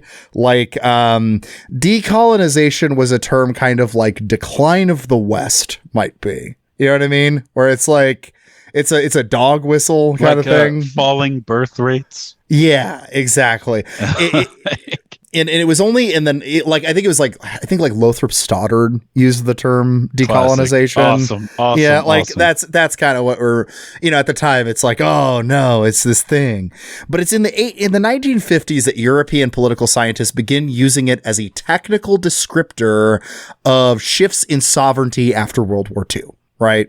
So by 1962, a British author is saying that the French recently invented this term, decolonization. And, that kind of signals it's entered popular French parlance, that like British writers are being like, oh, they recently invented this term that they're saying in France a bunch. Decolonization. That definitely wasn't racist. Yeah. And so, for those who aren't super aware of this, and again, we won't get too deep into this, but there's a big wave of nationalist movements pushing for the end of Western states' control of territories, especially after World War II. A lot of the framework for that cooked up after World War I. But after World War II, there's the UN Charter of 1946, and there's kind of this, acceptance that a lot of these colonies need to kind of get independence now.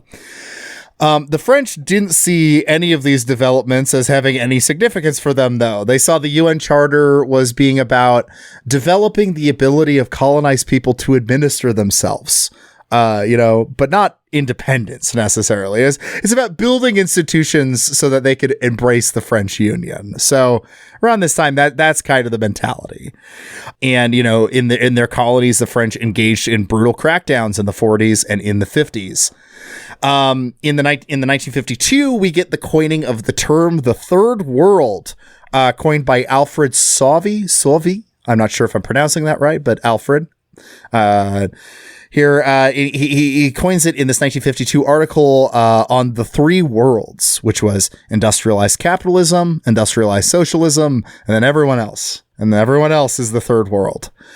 It's this ignored, exploited, and distrusted third world, just like the third estate.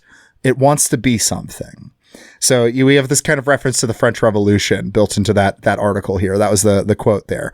The third estate, of course. Go fucking listen to Mike Duncan. I don't need to explain all that.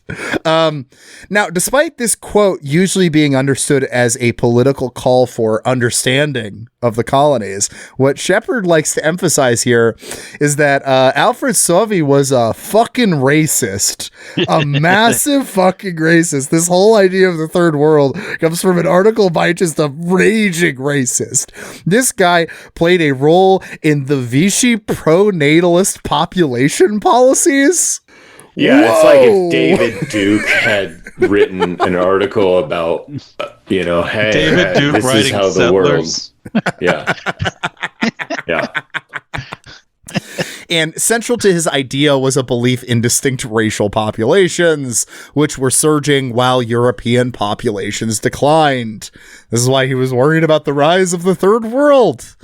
Oh, no. Which actually is interesting because it makes like third worldism more of a reclamation. It is. It is. Yeah, yeah. So here's a list of some intellectuals that are going to be relevant to everything that's about to happen. One of them is Aimé Césaire.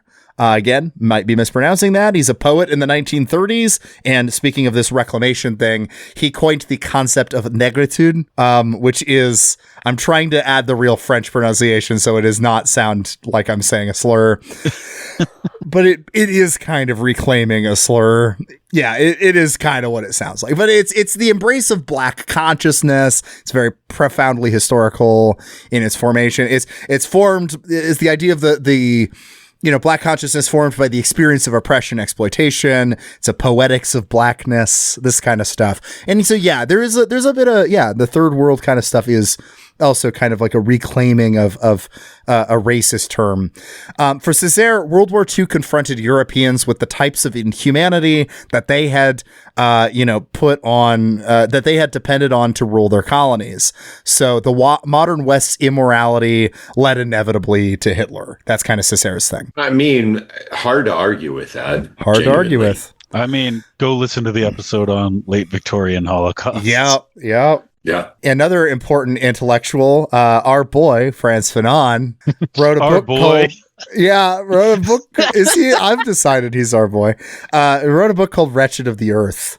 He's talking a lot about the violent struggle for decolonization, how this violent struggle will develop, though, a new humanism. This is really important for him. The idea of developing a natural culture, the idea of developing a national culture is a stage toward international consciousness. That's the focus for Fanon long term, always. Is long term a internationalism and a sort of liberation of the human spirit or whatever.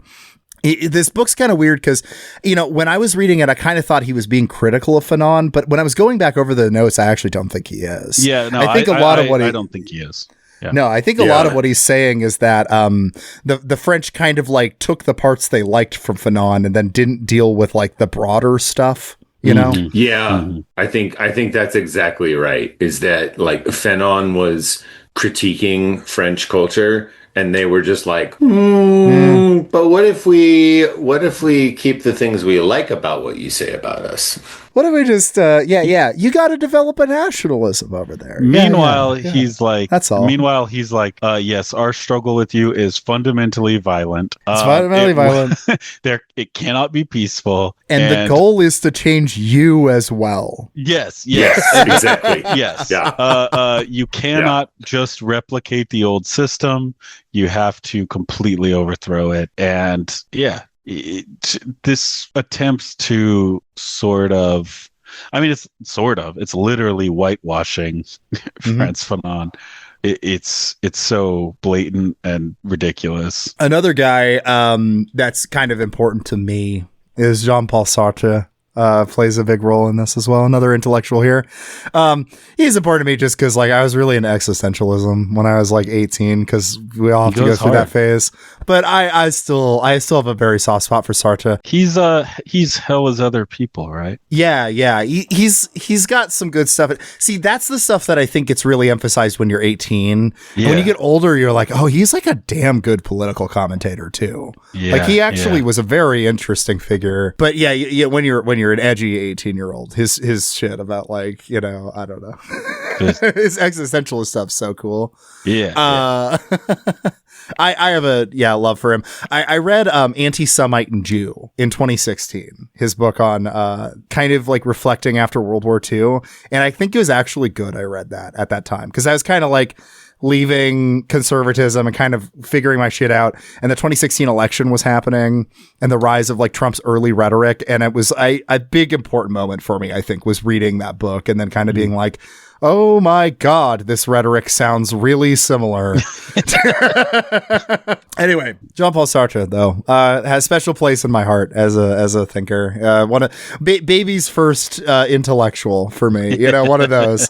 But yeah, he had a 1956 speech where he argued that colonialism was in the process of destroying itself and that it's our job in the metropole to help it die. This puts Sartre on the fringe because most French leftists supported keeping Algeria in the name of the Republic. Because like we said, Algeria is part of the fucking French. I know.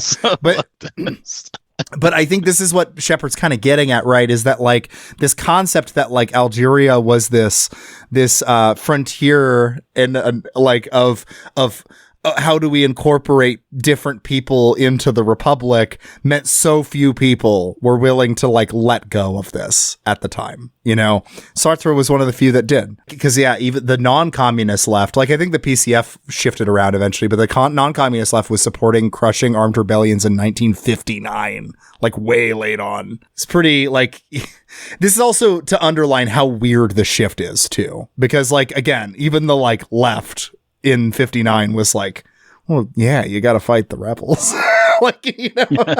Yeah, well, France is France, right? It's part of France. It's a, that place. It's a France. Well, we ought to do with the France. And when the left started to criticize what was going on, the general New Left angle against the war in Algeria was opposition to torture.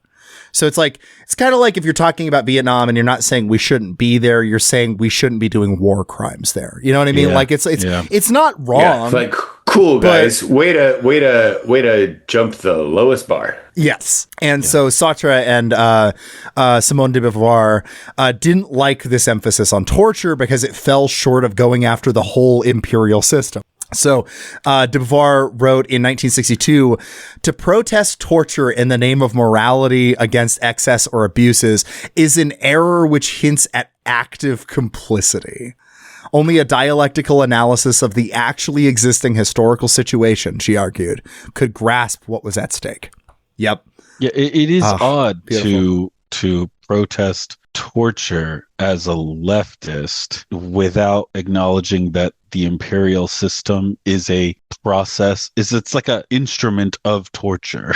Exactly. Right. It's torture is a side effect or a like it is a symptom. Not just a side effect. It's not just a symptom. It's like daily life of people in the empire is going through a process of torture.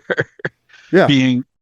This is getting into fanon, but it's constant humiliation as the colonized, and then to see your supposed allies in the metropole going, yeah, we shouldn't be torturing them. It doesn't make sense. It doesn't gel. Now, on the right, we also had a few early people willing to say maybe we should get out of Algeria. One of those was Raymond Aron. I'm not sure if I'm pronouncing that last name right. Doesn't matter. They're French. They're French. He relied on historical inevitability to explain a pro-independence perspective. Also, there's Raymond Cartier, another right-wing thinker who advocated decolonization of sub-Saharan Africa. Both of these Raymonds, based their arguments on an economic conception of French national interest, both denounced by many on the right. So they're saying it's too expensive to hold on to these colonies with what's about to happen here. Now, Aron is notable here because he appealed to historical determinism here. He's saying like this is inevitable. France is gonna, Algeria is gonna decolonize. This is what's happening. This was deeply out of place for him. And so like a lot of people were making fun of him because he was notoriously opposed to appeals to capital H history. He's got this quote, "Theories that depended on history were flawed genuflections to the last idol of our faithless century." So he was accused of hypocrisy. Another writer, Sustel, wrote, with irony and malice, Sustel wrote that now it is he who kneels in turn before the Moloch of historical fatalism. So something weird is happening here, right? Suddenly the guy who's like, oh, these damn Marxists always appealing to the capital H history and their historical analysis, blah, blah, blah, is suddenly like, well, it's historically inevitable that Algeria's, can't stick around. Something's shifting in the air, is what Shepard's underlining here. And the thing that is shifting is they're realizing that, oh, if these people are actually French, then that means that I have to treat them like a French person. Yeah. And I don't want to. Yeah. So it's weird because both Sartre and Aron are making the same arguments at times, but for very different reasons. Yeah. Yeah. Like, I don't think they're French. I think that land is French, but I don't think the people who live there are French. Yeah. Shepard's pointing to Aron and Sartre as the first to recognize publicly there was inarguable differences between French and Algerian peoples, and that necessitated different states. But Aron appeals to differences in population growth between Algerians and French. That's his big thing.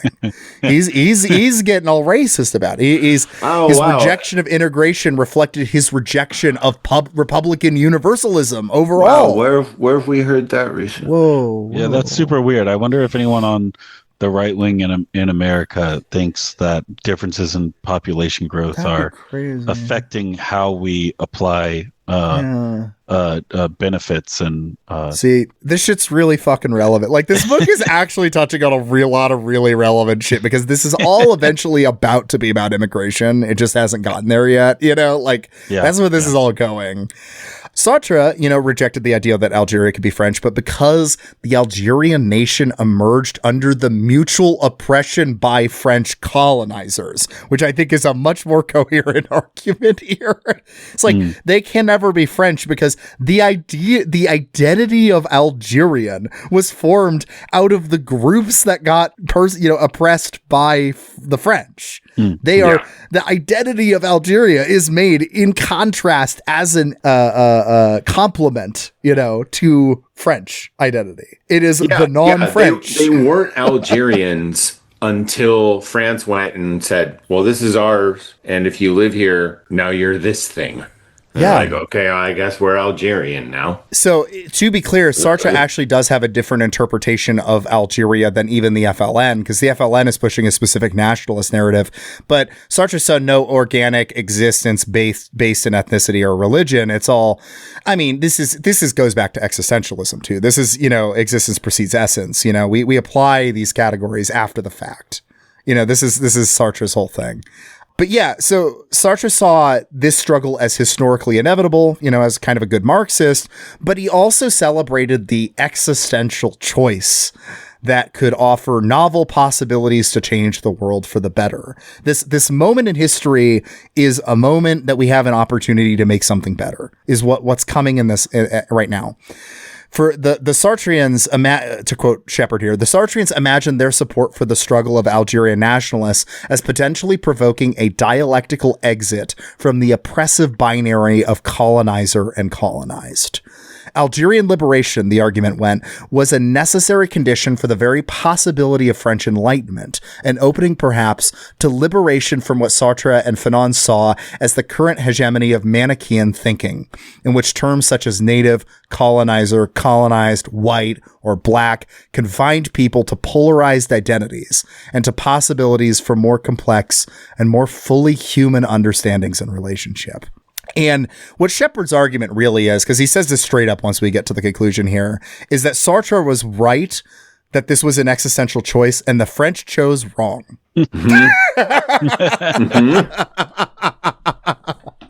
There was a moment here to restructure everything based off the questions that were getting raised by this moment. And they instead decided to hand things over to some dickhead named Charles de Gaulle.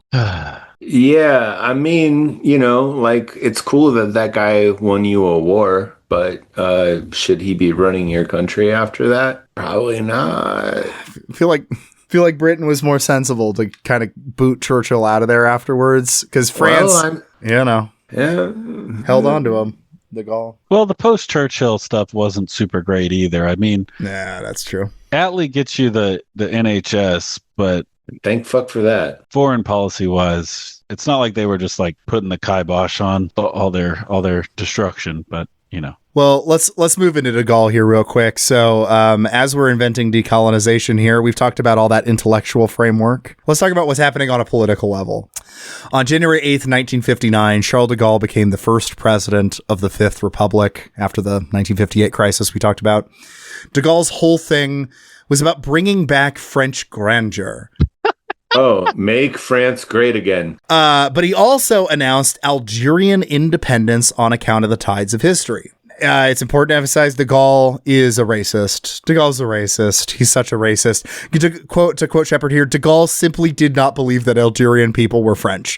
As he explained to General Marie-Paul Allard in 1959, you cannot possibly consider that one day an Arab, a Muslim, could be the equal of a Frenchman. He just said it straight up multiple times. This is 70 years ago, not even the full lifetime. Like my grandma was alive when he said that. Yeah. And it's crazy. And this is where things are about to get kind of rocky because he opposed integration, all these integration policies that were happening. He's trying to get out of this shit. In fact, he opposed assimilation even. He didn't even think the Algerians could ever be French. Again, this is basically the plot of La Haine, like, hey, that's the banlieues. Like, hey, all you brown people. It's basically the same thing that we did, with the projects. The banlieues. All right, well, that's the projects. Put the brown people there. Now, what's also weird is that de Gaulle voices a bunch of anti-racist sentiment as well, too, because he's a big fanatic for republicanism, for French republicanism, which is all about its universality and stuff like that. So he's got this weird kind of mishmash, but he's definitely a racist. And he's definitely looking for a way to reconcile Republican universalism with rejecting Arab people from the Republic. And this is kind of the situation we're in as the 50s are rounding up and the 60s are kind of coming, arriving here. All of the left and most of the right are now supporting Algerian independence, and they're relying on two fundamental assumptions now: historical inevitability and unassimilable differences. These are the two premises that are going forward now. And you can believe these things for non-racist reasons, but also for racist reasons. You know what I mean? You could say the unassimilable differences is about, well, this is a group of colonized that have a separate identity, an identity that's defined in contrast to the colonizer, like Sartre. Or you could say, that, well, they're just too different. They're just too different from us culturally, ethnically, whatever, to ever really be part of us. And then just treating this as all a process of history. It's just happening naturally, man. You can't fuck with history. Can't fuck with these forces. One also really interesting detour here is that the PCF, the Communist Party, was really hesitant to support Algerian independence and only came around when Stalin himself did, because they had embraced French republicanism really hard. They'd seen France as like the natural endpoint of like where communism will happen next, and so they are just like, yeah, because they're really into the French revolutionary tradition and whatever. Yeah. I think that's kind of interesting. I wonder what they thought about the Paris Commune. Yeah, it would be a good idea. Well, on September 16, 1959, de Gaulle gives a speech embracing Algerian self-determination. I think they should be able to determine their lives for themselves. I just don't think they'll be good at it. And he also says that during the speech, he inaugurates the concept of the reserved domain of foreign policy. This is, it's special for the executive branch is allowed to make calls that, might not be so democratic because it's in the realm of foreign policy, When de Gaulle was challenged for violating the Constitution, this is about to be a theme. Most members of the National Assembly chose content over form and approved the move towards self-determination here. They approved Algerian self-determination because they're like, we want to be fucking done with the war. And this is going to be a lot of shit going forward here. Everyone's done. Everyone's tired. They want the war to end. And so they're going to start moving that way. They're tired of people getting blown up. They're tired of Algerians dying. They're tired of headlines about torture. Yes, they're tired of all of that stuff. Also, though, foreign policy is the dominion of the executive. Oh, what place does that sound like? Yep. Yeah, that's pretty fucking similar. But yeah, they passed that shit on to de Gaulle because they're tired and they weren't really paying that much attention to what was happening on the constitutional level. Hey, how's that working? I love that. They're literally doing brunch liberalism. Oh, popular fatigue with the Algerian War. Yeah, all the people in Paris were like, please, I just want to go smoke at the cafe. I don't want to hear about all the torture. Okay, sure. Can you just get this over with? And it's like, yeah. I don't know. Can you stop killing people? That would be a pretty good way to stop this. Like, just stop killing them. So de Gaulle used popular fatigue with Algerian War to stake out presidential primacy in the Fifth Republic's first referendum in January 1961. Throughout 1960, growing opposition to various policies from de Gaulle, were kind of happening. And so de Gaulle decided to call for a referendum. Supporters of Algerian independence on the left, notably the PCF and the New Left, as well as those who continued to defend French Algeria, immediately called on voters to reject the initiative. The former denouncing this maneuver by de Gaulle to delay independence, the latter rejecting any change in Algeria's relationship to the Republic. On January 8, 1961, overwhelming approval of the question solidified de Gaulle's claims to speak legitimately for the French people. The president of the Republic successfully split his opponents into multiple camps, isolating critics of his Algerian policies, whether they described the proposal as too much or not enough, and silencing those who contested his policies in other areas. So here's where we get to the real shit show, which is that everyone's tired from the war, and de Gaulle is just going to start pushing through measures to slowly take more and more political power and change the Constitution into what he wants it to be. Oh boy.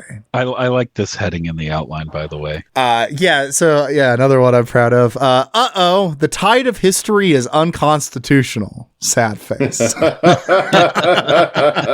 See, there's a debate that starts happening in late 1961 into 1962. There's a clash between those who are relying on historical determinism and those who looked to Republican legalism.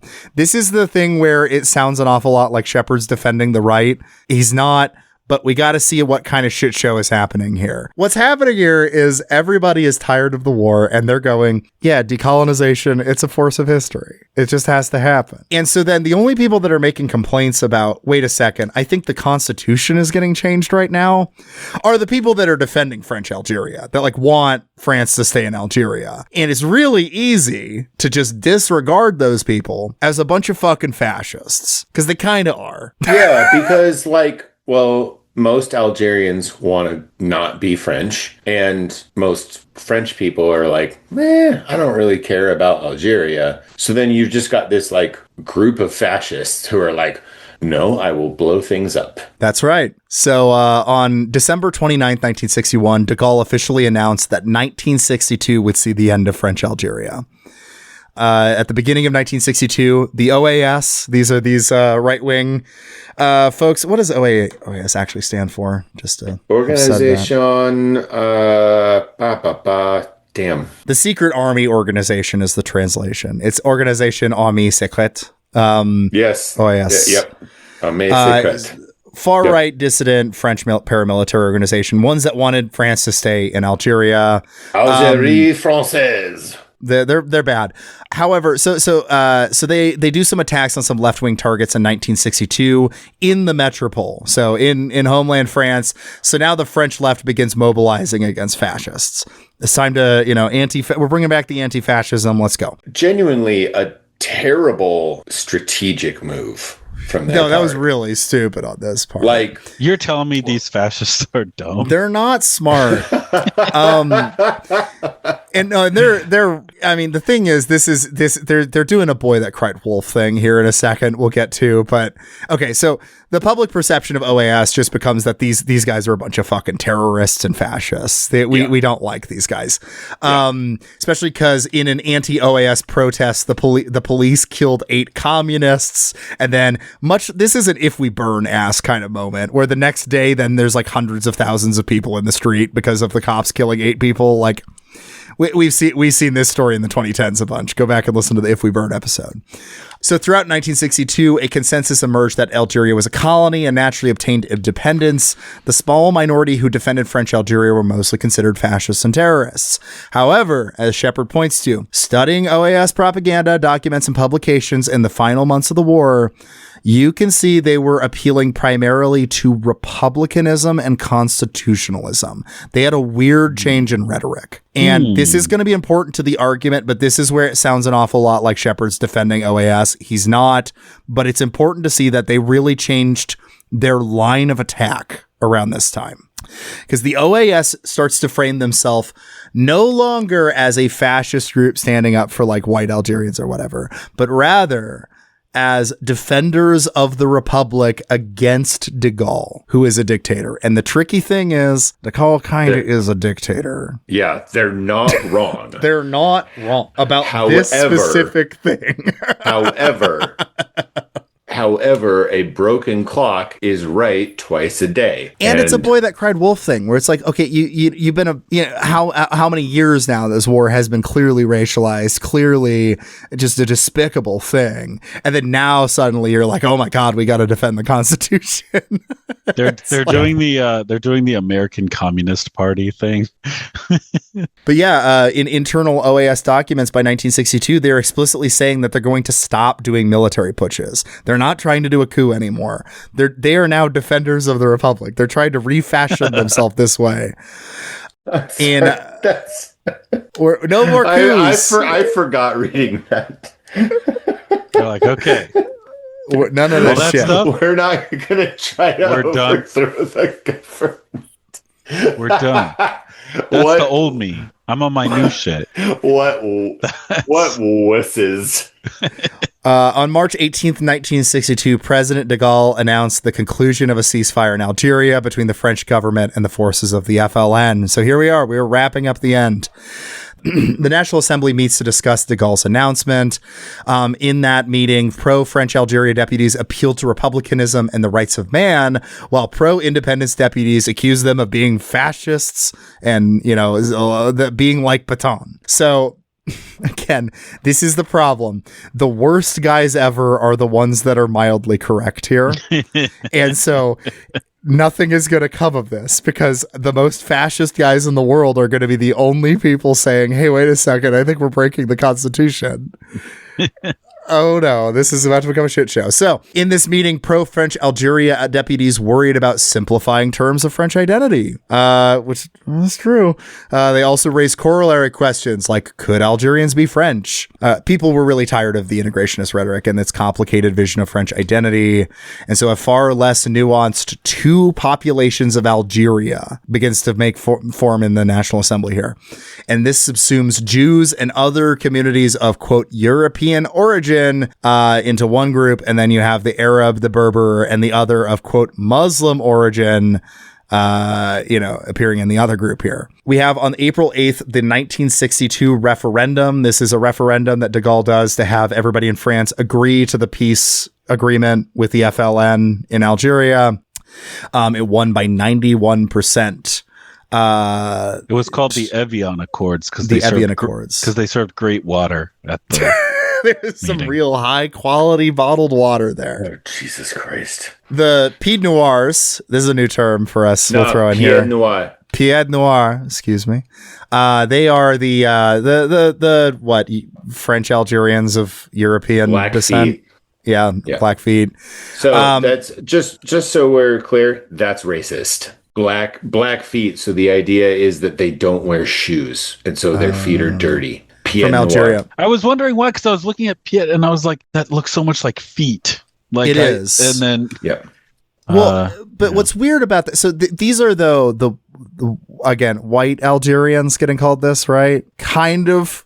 Sort of. This is where whiteness as a concept starts falling apart too. All of the stereotypes about Arabs start to get applied to the European Algerians that are moving back to France later. The racism here gets kind of funky. It's gonna get funky with it. It gets white on white. Whiteness is a malleable concept, obviously, right? Yes. We're about to see that here. The French are famous for doing, and not ever giving it up, doing old school races. Right. Like now The Pied Noirs are weird because they get excluded from the referendum because they're in Algeria, but they're white French people in Algeria, but they're excluded from the referendum about the peace agreement because they're considered Algerians. So they're in the European origin community. They're European origin Algerians. And they basically don't end up getting to vote because they're Algerians at the time. So they don't have so they're really pissed about the referendum. They take to the streets. This is part of the OAS getting really militant. The OAS people. Yeah. The opponents of Evian brought the campaign to the metropole using left-wing arguments from the integration era, accused the Evian Accords of being racial segregation. There's also an anti-nuclear proliferation argument against de Gaulle they were making because de Gaulle wanted atomic missiles. And a smaller France allows him to have more control over them. This is all kind of true. Again, to be fair, we have contradictory arguments and political confusion from the French far right about keeping Algeria, which is about to set the stage for the future. But OAS terrorist violence overshadowed all of their anti-Evian arguments. All of their arguments that they had that might have had a kernel of truth are getting completely overshadowed because they kept fucking doing bombings and stuff. I just want to say, I think you said anti-Evian, and it made me think of being anti-Eevee from Pokemon. Just being really against no, I hate that little dog thing and all of its different evolutions. Anyway, that's a dumb joke. I do think it's interesting the way that OAS kind of fucked up its own situation. Whereas, again, I'm just going to bring it back to Northern Ireland because that's my specialty.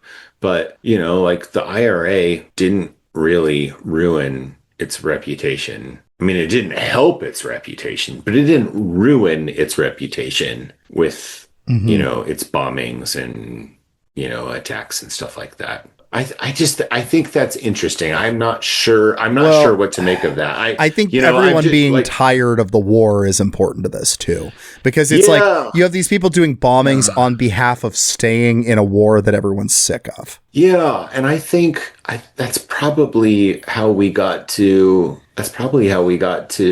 Good Friday in 98. Honestly, is that everyone was just tired of shit getting blown up. Yeah, what everyone kind of water did they have there? Oh, in Northern Ireland? Good Friday. I mean, shit. Is it Fiji? Because he's referencing the Evian Accords thing. Oh, Evian, yeah. It was not. So sorry. No, it was. Gerolsteiner. It would be. Gosh, what's it would be Antrim water, and it's not good. It's full of algae. Oh no.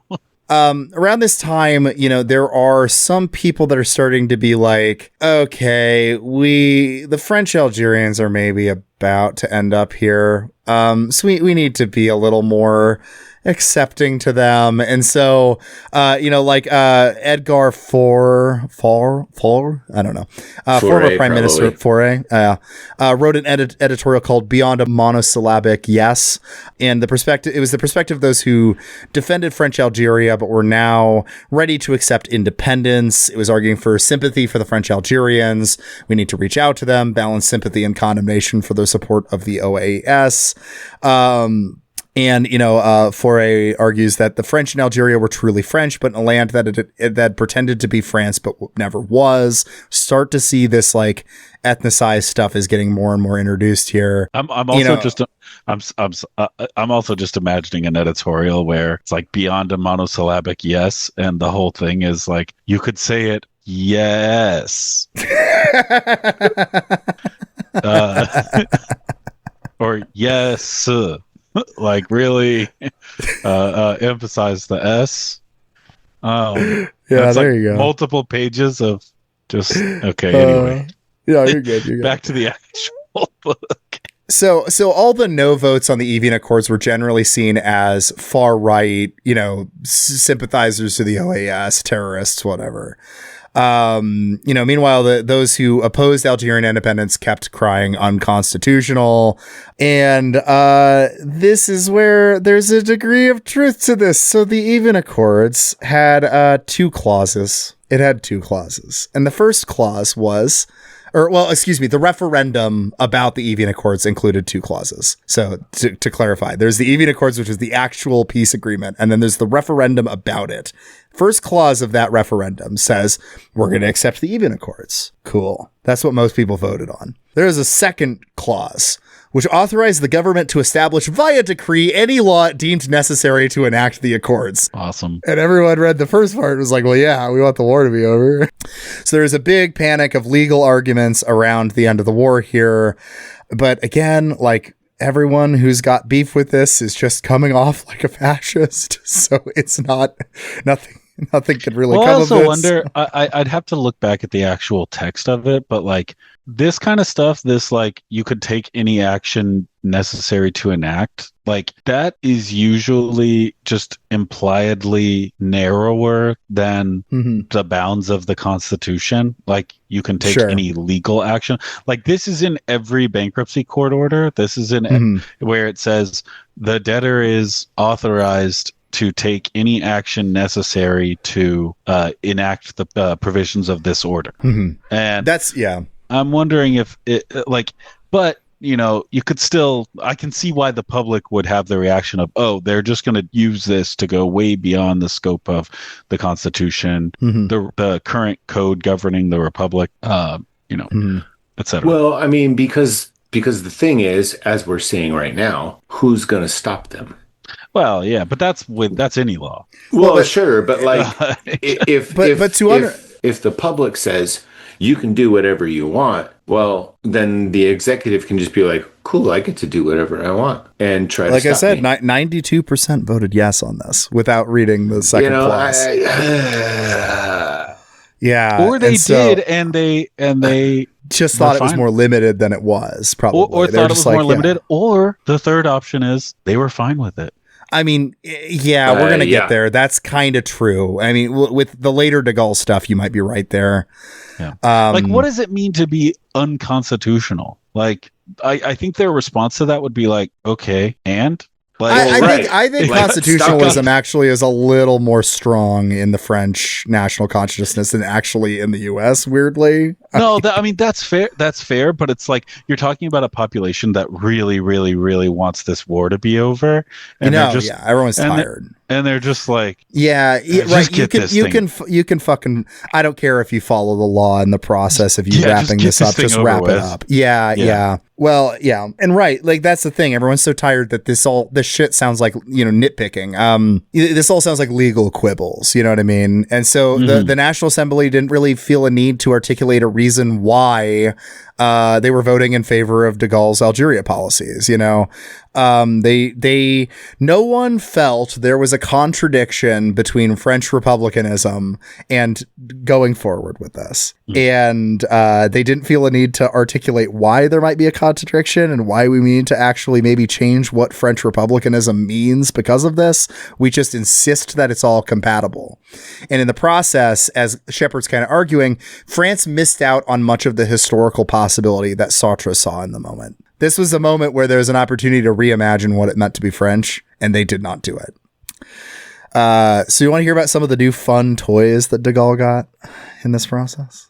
I mean, not really. I don't really like Charles de Gaulle that much. Did he get one of those? I'm glad he beat Hitler, but he didn't really. The British? That's what I'm saying. Like, he didn't really. The British and the Americans and the Soviets did. It wasn't Charles de Gaulle. Yeah. So our boy de Gaulle decided to assume the broadest possible conception of the powers that the April 8th referendum had authorized in the name of repressing the OAS. I just want to point out that you've labeled two different people our boys in this episode. And they're very much in conflict. These two people. And Charles de Gaulle. And Sartre was my boy, I believe. Yes, if that's to clarify. Yeah, I take ownership there. I want to be very, very clear here. Charles de Gaulle is not me or Jake's boy. No, he sucks. I was saying this ironically. Yes, indeed. No, so he uses the power of the referendum to go after the OAS. Because it's slowing down. It's slowing down the process. So you know what? Like, listen, Grant did shit like that and killed the KKK. You know what? Sometimes it's all right to do that against terrorists. Sure. So they used a lot of the similar stuff that they went after FLN supporters with, but here's an interesting shift that happened. When they went after FLN supporters, using this kind of like legislation to kind of go after them, they never identified them in political terms. They always said they were outlaws or terrorists or whatever. But with using this new authorization, what de Gaulle starts to do is refer to the OAS associates as criminal activists. So we now have a legal category for somebody that's holding political views that we find criminal. I don't think this will backfire in any way. This won't have any problems, right? There's no way anybody will ever get it's being used against fascists. I mean, used against us. It'll be fine. It'll be fine. Be fine. Oh man. Okay. Yeah, we're getting to a point where there's a lot of shit here. I think I'm gonna start glossing over here. Okay, yeah, we'll go ahead. There's two legal battles that happened that he goes into great detail with that I think I'm gonna just kind of move over, which was the Salon trial and then the Council of State's ruling in the Canal case. Quick version of this is that the judicial system actually pushes back on de Gaulle a bunch on this stuff and is like, look, you can't just start deciding, even if these people are fascists, you can't start deciding somebody's a political criminal and therefore I get to execute them. There's a line here, right? But in the time, while all this is happening, de Gaulle is working on manufacturing kind of consent broadly among the French public, that by the time this is all taken care of, he decides it's not worth it. And he just lets both of those guys end up just getting life sentences and, never getting executed. So as they're trying to cook up, okay, so what is Algeria? Well, let's figure this out. How do we legally define Algeria? They find that it's very difficult to lay out what exactly Algeria is without appealing to, ethnicity or religion or something which you can't do legally. So, okay, we're going to make the Algerian people via a popular vote. And in the process of doing this, man, so there's this whole debate about the fucking minority status thing. Oh, God, yes. About the repatriates. Repatriates, yeah. And yes, the exodus that wasn't supposed to happen, as you the exodus that's where we're going here. So the French didn't want people to leave Algeria. They wanted them to stay there because they didn't want people to come to France. They were racist against Algeria. Well, it was also related to the whole popular vote thing, I believe, too, where it's like, because then that means it's like a multi-ethnic, they have to be part of this Algerian nation or else it's an ethno state. So they're trying to avoid that. So they're trying to keep all the Pied Noirs in Algeria. Yeah. And the Pied Noirs had believed in all the rhetoric of the war. So they're like, well, France is our homeland and this is no longer France. So we'd like to go back to the homeland now. They're like, actually, you're immigrants. And we know what French people think about immigrants. I mean, and it's also like, it's honestly similar to how we treat places like Puerto Rico. Seriously, the number of people. Okay, so listen, I don't really listen to music that much anymore because I'm an old and boring person. But Bad Bunny is doing the Super Bowl halftime this year. And one of the biggest artists in the world. Right. But then people are like, what? Come on. Why are you having a non-American? Motherfucker, he's from Puerto Rico. He's as American as it fucking gets. What are you fucking talking about? But on the other hand, I can totally understand somebody from Puerto Rico being like, no, I'm not American. Yeah. Right. Mm-hmm. That's the kind of the question of this whole book. Essentially that. Yeah. Well, and And this is an important part I found in the quote here. That's also of why they wanted these people to stay in Algeria. They insisted that the process of self-determination that they had come up with, the French had come up with, not the history of Algeria and Algerians or Algerian nationalism, that would produce the Algerian nation. They were trying to do this, popular vote thing. And they wanted to produce a Republican Arab kingdom, which would be a sign of the universality of French conceptions, rather than a crisis of France's capacity to make people on French territory French. See, if all the Pied Noirs come back, then that means we could never integrate Arabs into the country. And we failed. Which is first of all, just not what that means at all. But that's what's going on ideologically. There's a lot of ideology going on here. Oh, man. And so what they start doing is they're not wanting to admit that they failed, but they're kind of preparing for a mass migration at the same time, knowing it's going to happen while denying it. So they're working on the repatriate status, but they're saying that they're working on it about people that are coming back from the other colonies that are experiencing decolonization stuff right now. So this isn't really about the Pied Noirs. This isn't really about Algerians, but it's totally about Algerians. That's essentially what's going on here. I think I put this in the notes. I would really love to know more about kind of holistically what was going on as France was decolonizing in general, because this is around the time that they were also pulling out of French Indochina and out of other places in Africa. And I would just kind of like to know what the hell was going on?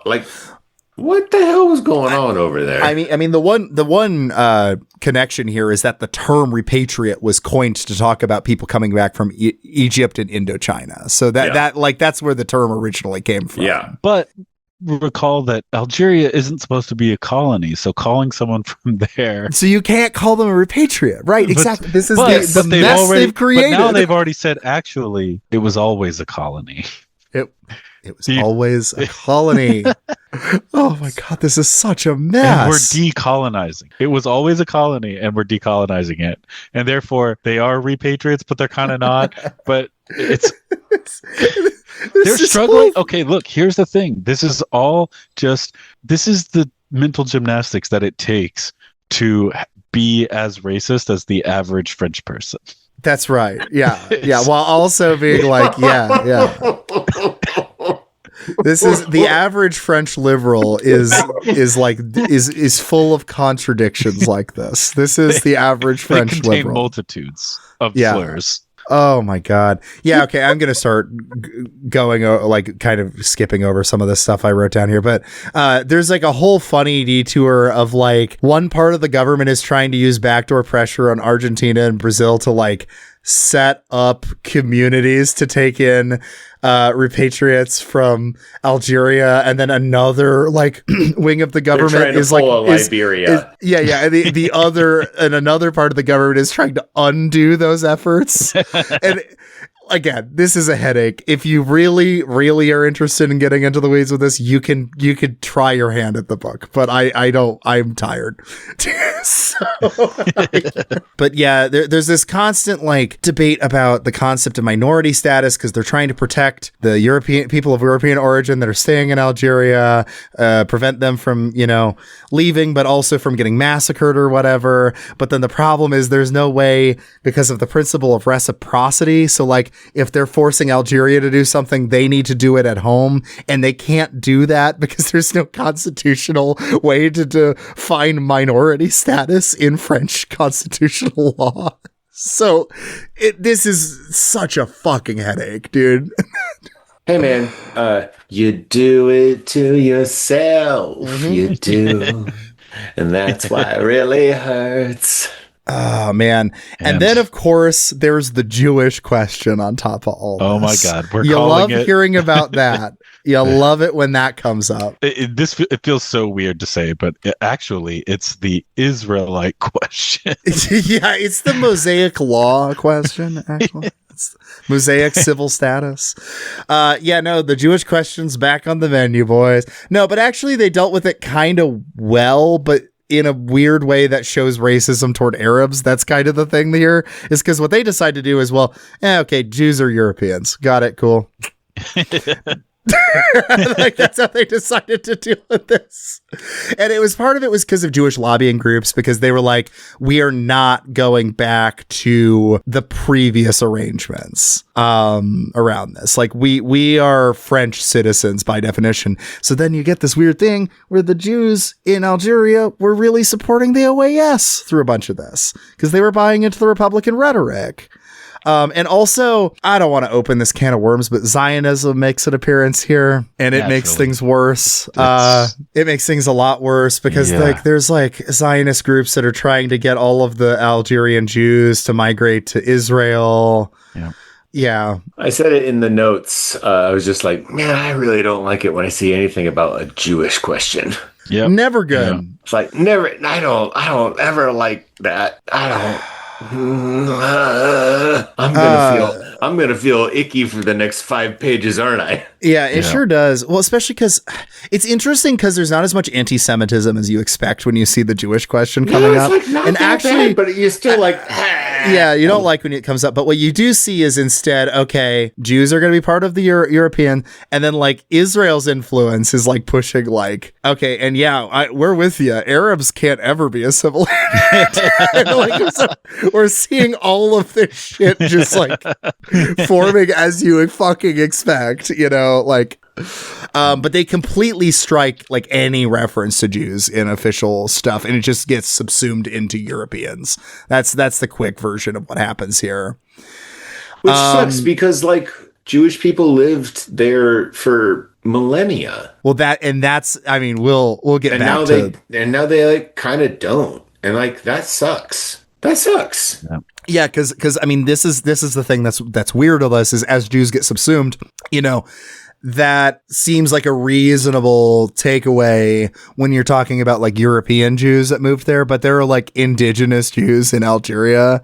And, we'll come back to a one specific example toward the end of the book that kind of shows how silly this all got. But before we do that, let's do some gender real quick. Do you guys want to do some gender? I love doing gender. Do I want to do gender? Not particularly, but I will. This is another thing that's actually probably one of the most interesting chapters in this, but we've been going for a long time, so I'm going to kind of brush over this stuff a bit. Okay. Long and short of it is that there was a huge racialized attempt there was a huge racist notion of Arabs throughout the war as being something that we need to protect our women from, in fact, protect their women from the men that are in whatever. So there were these big performative, like deveiling things. There was like de Gaulle talking about women being liberated from the veil. You get a lot of this shit.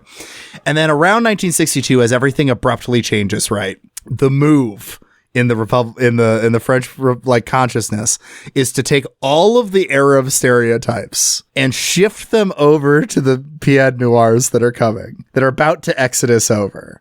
So they decide, actually it's French Algerians they're violent males who attack helpless women and children. They're homosexuals, they're pedophiles, like all these Orientalist stereotypes start getting applied to the white Algerians. They're actually, so they're doing, it's like in America, the Italian and German and Irish immigrants get subsumed into whiteness. Yeah. In France, it's the opposite. They go. It's initially the opposite. The opposite. Yeah. So yeah, they have these like insane racist. Like, actually, it really reminds me of Ramp Hollow, where you're talking about other white people, but you're like, but they've been shaped by the environment they're in. They're in this. They're living this. For this, it's like they're living this Arabic herding lifestyle, and they're just really developing the like. Well, I was going to say that, like, it sounds like they treated Arab folks the way that white Americans treat black folks. And then when they couldn't treat Arab folks like that anymore, they were like, well, you're Close the closest enough. thing. Yeah, exactly. Yeah, basically. And on top of that, you still get to feel like an anti-racist on that, because you could say, well, part of the reason he's a gay pedophile is because of the colonial structures, because he was a colonial fascist. Oh, man, dang. And that's what made him a gay pedophile. Yeah, man. If we hadn't been doing all of that bad stuff, he wouldn't have ended up like this. But, he is like this. So, you gotta be mean to him. And this is where the left can take a big L here, because the new left really had a lot of fun calling them gay pedophiles. Well, and then there was the even purer leftist that was like, you can't call them gay pedophiles, they prefer pederast. No. Oh, Jacob. The big process here is the attempt to say that, well, these guys are fascist, and fascism is not French. They're not French, they're famously non-French. Exactly. Fascism. Well, and also that like France is French identity is really masculine. Like that's a big part of like how they thought of it. So it's like, well, because of this French masculinity, like that's they're gay, they're pedophiles. It's like, it's part of saying they're not really French. These people, they're not dodging. It's dodging having to deal with the fact we created this class of people with our colonial apparatus. Like these people are very French. It's also funny to be like to hear the conception of the French ideal as very masculine, because the modern stereotype is the one that my family at least would throw around in the 2000s was that French people are gay and effeminate. Right.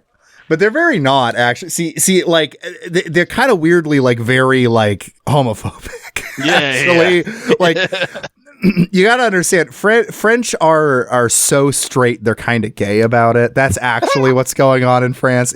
They're an aggressively straight culture. It's all clicking into place. Yeah. It's all making so much sense. You are not wrong. No, I know. This is like I've watched enough French movies and stuff. Like this is not. It's like what gets clocked as like gay or effeminate to Americans is the romantic side of French like masculinity. Awesome. It's that, the average Frenchman falls in love with every woman he sees and becomes like a simp immediately. Like that's what it gets clocked as gay to Americans. Because we have a frontier ethos where loving women too much starts getting gay. Like it's a different culture over here. You gotta love your brother, man. Whereas the French are like, if you're not harassing that woman, you don't love her. Yes, that's kind of the French conception of things. Yeah. Hey, welcome to Slurring French People. That's right. Yeah, this is the anti-French. This is the anti-French side. Genuinely, honestly, this is the anti-French podcast. We don't like French people. The only people that I like less than the French are English people. That's true. Oh, I thought you were going to go with the only people that I like less than the French are racists. Or what is it? The only people I like less than racists are the Dutch. Isn't that the yes, line? from Austin Powers. Good. Yeah. Well, intolerant of other cultures, and then the Dutch. Yes. So to underline all of what I was saying here, like what the point is here is that the Pied Noirs right before the Exodus are seen as a bunch of Oriental fascists. Like that is gay pedophile fascists that are about to come over, and we don't want them to come over. So a massive PR campaign had to happen because we're like, this is going to become a disaster. And so what this results in, here is where everything that Shepard is arguing clicks into place perfectly, I think, is right around here. As the massive exodus they didn't want to happen happened, right? Algeria is officially independent, and lo and behold, all the people of European origin come back over to France. And we got a bunch of people. We have a refugee crisis that we were not prepared for. Oh my God, what are we going to do? And everyone hates these people. Well, we have to really go on a PR campaign about how you need to accept your fellow French person. Your fellow Frenchman is coming home. Your fellow white Frenchman is here. And we're going to use all of the shit that we were kicking up in the integration era, all the economic assistance, all of that, to use on these white French people coming home to help them assimilate and integrate back into our society. But do you know who doesn't get that help? Arabs. The Algerian Muslims who were collaborators and also needed to flee. Mm-hmm. This is where the argument finally clicked in for me. It was around this, like, you know, once he started getting into this is when it mattered to me, because I'm like, so much of the book is making me try to care about OAS, and I don't care about those people very much. But then it was like, and even then, with collaborators with the French Algerian regime, it's kind of like, well, you know, yeah, fuck you. But it is kind of like, and here we go. That was the racialized thing. We now have the economic apparatus that was built to supposedly help assimilate Algerians being used to assimilate white French people coming back from Algeria. But Muslim, quote unquote, Muslim Algerians who are trying to go to France, a place that they a place that as their home. That was their home, because remember, Algeria was France. Yes. And not a colony. So here's a kind of lengthy chunk I want to read, because this was the paragraph I think we got to that I sent to you guys, and I was like, oh, it makes sense. His argument finally makes sense to me. So this was it. The plans officials made under duress, however, worked most efficiently to eliminate the complicated set of definitions and structures that the Evian Accords and French law had established. In place of existing subtle subsets of French citizens, those with Quranic status, with double nationality, protected by European minority status, and so forth, the government embraced a simple division between Algerian and French. The former were Muslims, a term that never appeared in official reports as a religion, but always in reference to the majority community in Algeria, while the latter were not. These categories did not accurately capture some obvious realities, nor did they respect Republican principles in French law. They were, however, easier to understand and easier to explain to a metropolitan population that had tired of trying to figure out what was happening with Algeria. The abrupt transformation of the application of repatriate status captures this effort to clarify who was French. On April 2nd, 1962, the government had extended the status of repatriate to people who arrived in the metropole from Algeria. Although the law had created the category of repatriates in the name of standardizing their treatment, it had individualized the process of obtaining benefits. Potential repatriates would need to prove that they left under duress. Officials in the metropole were to assess each case, and this judgment would determine the benefits available to each repatriate. The Exodus destroyed this individualized system, creating a uniform class of repatriates from Algeria. All repatriates now were eligible to receive specified benefits. As distinctions within repatriate status disappeared, the division that emerged instead was between repatriates and refugees. Repatriates came to refer almost exclusively to Europeans, while Muslims became refugees. Oh my God. There it is. Oh my God. The refugees. Oh my. And this is where it connects to the present too. You know what I mean? Like, this is where it's like, this is why it all matters. Oh my God. And it's what we do now, obviously. I mean, I know that's why. What are we going to do with the Syrian refugees? What are we going to do with the Afghan refugees? Uh-huh. Well, you know what? Okay. I gotta say, I'm kind of amazed. Like, there was a recent news story kind of felt really relevant to what we're talking about here, which is, and again, we don't know a lot of details about this. And maybe there'll be more details about this by the time that this episode's even out. So I'm going to talk loosely about it.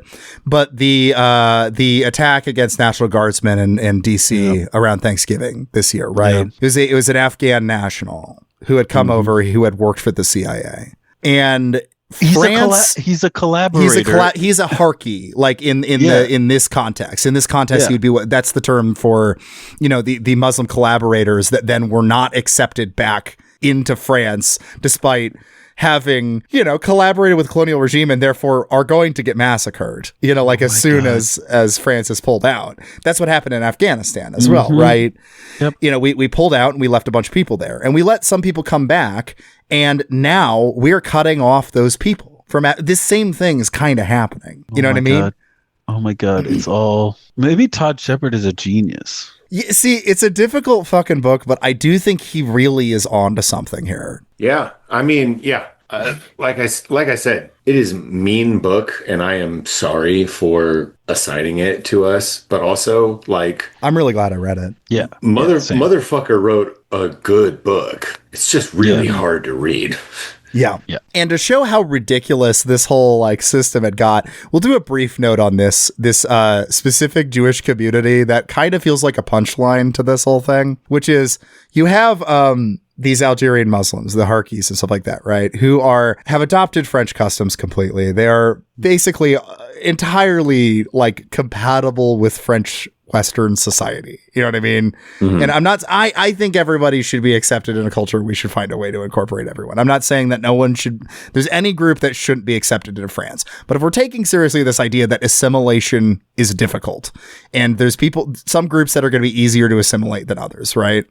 You have these Algerian collaborators who come back to France or try to come back to France, and they're rejected or whatever. And they are, by all definitions, having French culture or whatever. And then because of the whole thing of subsuming Jews into the European identity, you then have this group that he points to, the Jews of Mazab? Yeah. I'm not sure who were an indigenous group of Jewish folks who lived as nomads, engaged in polygamy, and had very different cultural practices from anyone in France. So you had the irony of people that looked pretty much identical to French people, but were, merely Muslim, being like, nope, you're a refugee, you gotta get out of here. And then having literal tribes people arriving and going, this is a Frenchman. I understand this feels like a racist joke, but it is insane when you think about it for a second of this is what these categories are doing now, that this doesn't make any sense. I also like the idea that their way of life included polygamy, which of course is anathema to the French, who only engage in unethical non-monogamy. Yeah. Polyamory without communication or consent. Yes. That's the French lifestyle. Yes. No, I'm not trying to. I think that ideal France would find a way to would develop a way to incorporate these people as well. I'm not saying they shouldn't be accepted into France. It just makes the whole thing feel ridiculous, though, when you're like talking about one group being inassimilable and another group being assimilable, and it's like someone with a very different culture who it will be actually kind of a challenge to assimilate to this new lifestyle versus people that were basically French. But this is what happens when you take the complex reality of a multicultural society and you try to make it into two groups. And that's it. Yeah, I mean, it's also, like Irish people didn't used to be white. Right. Yeah. And then we decided that they were white because we wanted other people to not be white. Mm-hmm. They're just working that out in real time. And sometimes it includes polygamous indigenous Jewish people. Yeah. There you go. And sometimes you accidentally exclude someone who was raised in an entirely French community for their entire life. It's a very weird situation. And it was even like, to underline how ridiculous it was like a lot of this group had forgotten their papers. So they had like papers made for them. They France went above and beyond to help out this group. It helps them pick out new French names because they explicitly wanted their names to not sound Arab. Like, they were aware of what was going on. No one else was acknowledging it. They were like, well, yeah, I want a less Arab sounding name. They're giving them the papers and they're saying, just cheat on your wives a couple times. Yeah. It'll really help you settle in with the community. I promise. Yeah. We all do it. It's fine. France, what a country. And then the last chunk here that we won't get too deep into the weeds with, but is really important, is that de Gaulle uses this one last time for some serious constitutional changes. Again, we've been going long, so I'm not going to get too deep into this, but he holds another referendum. Long story short is to give to allow the president to be elected by like universal suffrage. So what was important in the constitutional model for this was that the president was elected by the National Assembly, right? Yeah. Mm-hmm. And so the idea was basically a popular vote now instead of an electoral college type situation. So he is trying to make it what it is. Like, well, I guess we do have an electoral college, but trying to make it like what it is here, where U.S. citizens will vote for the president. But, you know, like not only is that like, you know, obviously he's trying to change the Constitution that was written a couple years prior, but more than that is what he's trying to circumvent is like the National Assembly and like things that will hold him accountable. You know, at the end of the day, like having a popular mandate around one person around the executive branch is a way to do dictatorship. It just doesn't feel like that because we're very used to it in the U.S., but it is. I mean, at the end of the day, the U.S. is a monarchy without a king. I think people kind of forget that's kind of how we structured it. But so he's doing brother. He's trying to get that system to be that way. So he puts out a referendum, which he has no right to do. He's not allowed to announce this referendum, but he announces it anyway, calls everyone who opposes him a fascist, and keeps saying that he'll resign if the referendum doesn't win. So a bunch of people answer the referendum, assuming it's more like voting for de Gaulle rather than restructuring the Constitution, and he wins. That's the quick version of everything that happens here. And they use a bunch of gender about it too, which was kind of awesome. I thought that was really interesting, where they're talking about how, because they were emphasizing how OAS and the Pied Noirs, it's an overly masculinized society, you know. It doesn't have the subtle, gentle touch of a woman over there. That's why they're all gay pedophiles. And so what they used during the election was to say that, see, the French women, it's good. They're guided by irrationality and sentiment, you know, as women are. But that's good, in the actually. 60s. But that's good, actually, because they love de Gaulle. They look past the silliness of this rationality, and they see that they're beloved de Gaulle, and they voted for him. So that's how they decided to frame this. I love that they're saying this, first of all, in the 60s. In the 60s. Pre-68, though, important. This will all come back. Yeah. I know that this is an audio medium, so nobody can see the extent to which I am just like face palming, just grasping my face in despair at the human condition. So de Gaulle seizes power and helps establish a essentially whites only society in France. Yay! And that's the outcome here. Good work, everybody. Cool. I mean, essentially setting the stage for what France is now.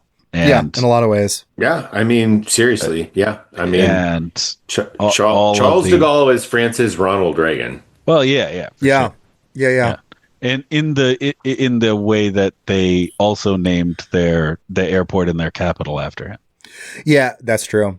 I would also say Charles de Gaulle is kind of the Reagan, but he's also kind of like their fucked up FDR, like a evil FDR, because his whole thing was like, he wanted like he was kind of the opposite of Reagan in this sense, where he wanted a more centralized technocratic system. You know, he wasn't privatizing things in the same way. Like, he wasn't doing austerity. He was all about like, you know, growing the power of the state toward like kind of an anti-democratic rule or whatever. So, well, I guess you could argue that Reagan did that with the military. Yeah, no, that's true. That's fair. But. And yeah, I mean, I guess that's kind of it. I'm going to make this the thumbnail of the episode, but there's a really good thing in the conclusion where he includes this like a cartoon or whatever, political cartoon made by a surrealist, where they had taken the shape of France but put a bunch of Algerian cities in it, kind of making fun of this idea that, oh yeah, Algeria is France. France is Algeria. It's all whatever. Yeah. Yes, I remember that one. Yeah. I think it's, you know, like as he kind of lays out, it's kind of clever because it points to how ridiculous this was from the beginning, and everyone involved kind of knew that, and how it was part of a process of denying the racism that was clearly built into colonizing Algeria, whatever, and just reasserting Republican universality, liberalism, whatever, in the face of what was obvious. And then in the process of actually ending that, refusing to deal with the legacy of what just happened. And then eventually just kind of putting race into law. That's essentially the argument of the book, I think. You guys have any other final thought kind of things before we wrap up here? I feel like I'm not landing this plane great, but I think we're all tired. So. No, it's okay. I mean, as far as final thoughts are concerned, listen, if you want a tough read this book. It is rewarding. However, we kind of, in our group chat about this, called it mean book. It is hard to read. It's just a lot. It's a lot of vocabulary. It's a lot of winding points. But overall, I mean, you're seeing the modern France sort of come into being. The advent of the modern France with all of its Islamophobia and all that comes with that. Yeah, intendant horseshit. Yeah. Yes. And anti-immigrant sentiment and all of that. I also think that it's an interesting. I'm going beyond. I know I'm going beyond the scope of the book, but the distinction that marks refugees as a particular kind of individual that is excluded from society it's almost like but also other European countries just grabbed that straight from France and put it into their lexicon and began to act accordingly. Germany, Denmark, all the Nordics have this. I mean, Italy is really bad about it. All of these have this anti-immigrant, anti-refugee rhetoric that is. I mean, it looks just like what Shepard is describing, and it's he's sort of touching on something that cool. It's kind of obvious to say that that colonialism and its unraveling, if it really unraveled, and its legal unraveling, have had major consequences on the present. That's not like a super crazy thing to say, but I think the machinery of how that happens is explained really well by this book. This is a day by day unpacking of how that process happened in France.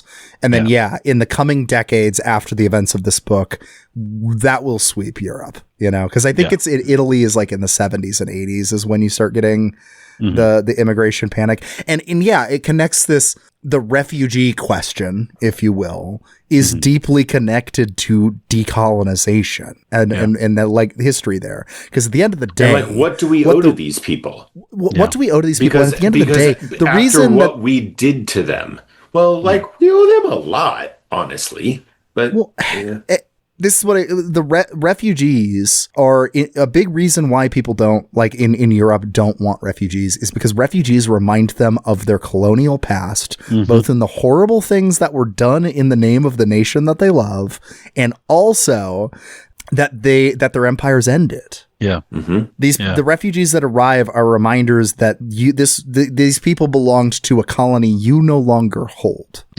And that's why they reject them. It's sort of, and maybe this is sort of a button, but it is reminiscent of when Kamala Harris was speaking to a group of college students and was taking questions. And one of the questions was from this person that said, "Don't you think that?" I'm paraphrasing, of course. "Don't you think that it is imperative on us to help the immigrants from Central and South America coming to the U.S. because in this context, remember that Kamala Harris was being very clear, do not come, don't come, and was telling people from Latin America, don't Don't come here. And this student asked, isn't it imperative that we actually accept them and help them, given that it is our actions that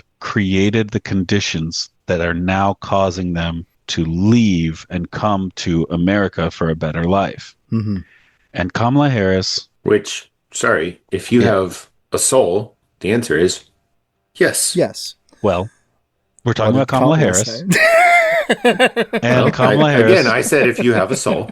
Looks at this student, eye contact, and says, thank you for speaking your truth.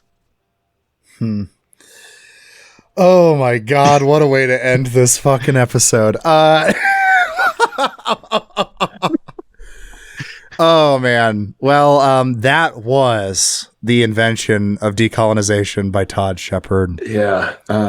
Can we do a fuck Charles de Gaulle on 3? Oh yeah. Real quick, we got to announce the next book. We need to do the next book. The next book. Next up is my pick.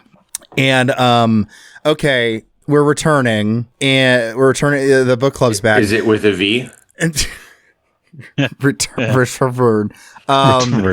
So the book club's back. So I don't know if I should throw the concept of the book club into crisis. So I'm going to ask you guys before I announce this Christ pick. Almighty. Is it okay? Because it's about reading the books that we've been meaning to get around to. Yeah.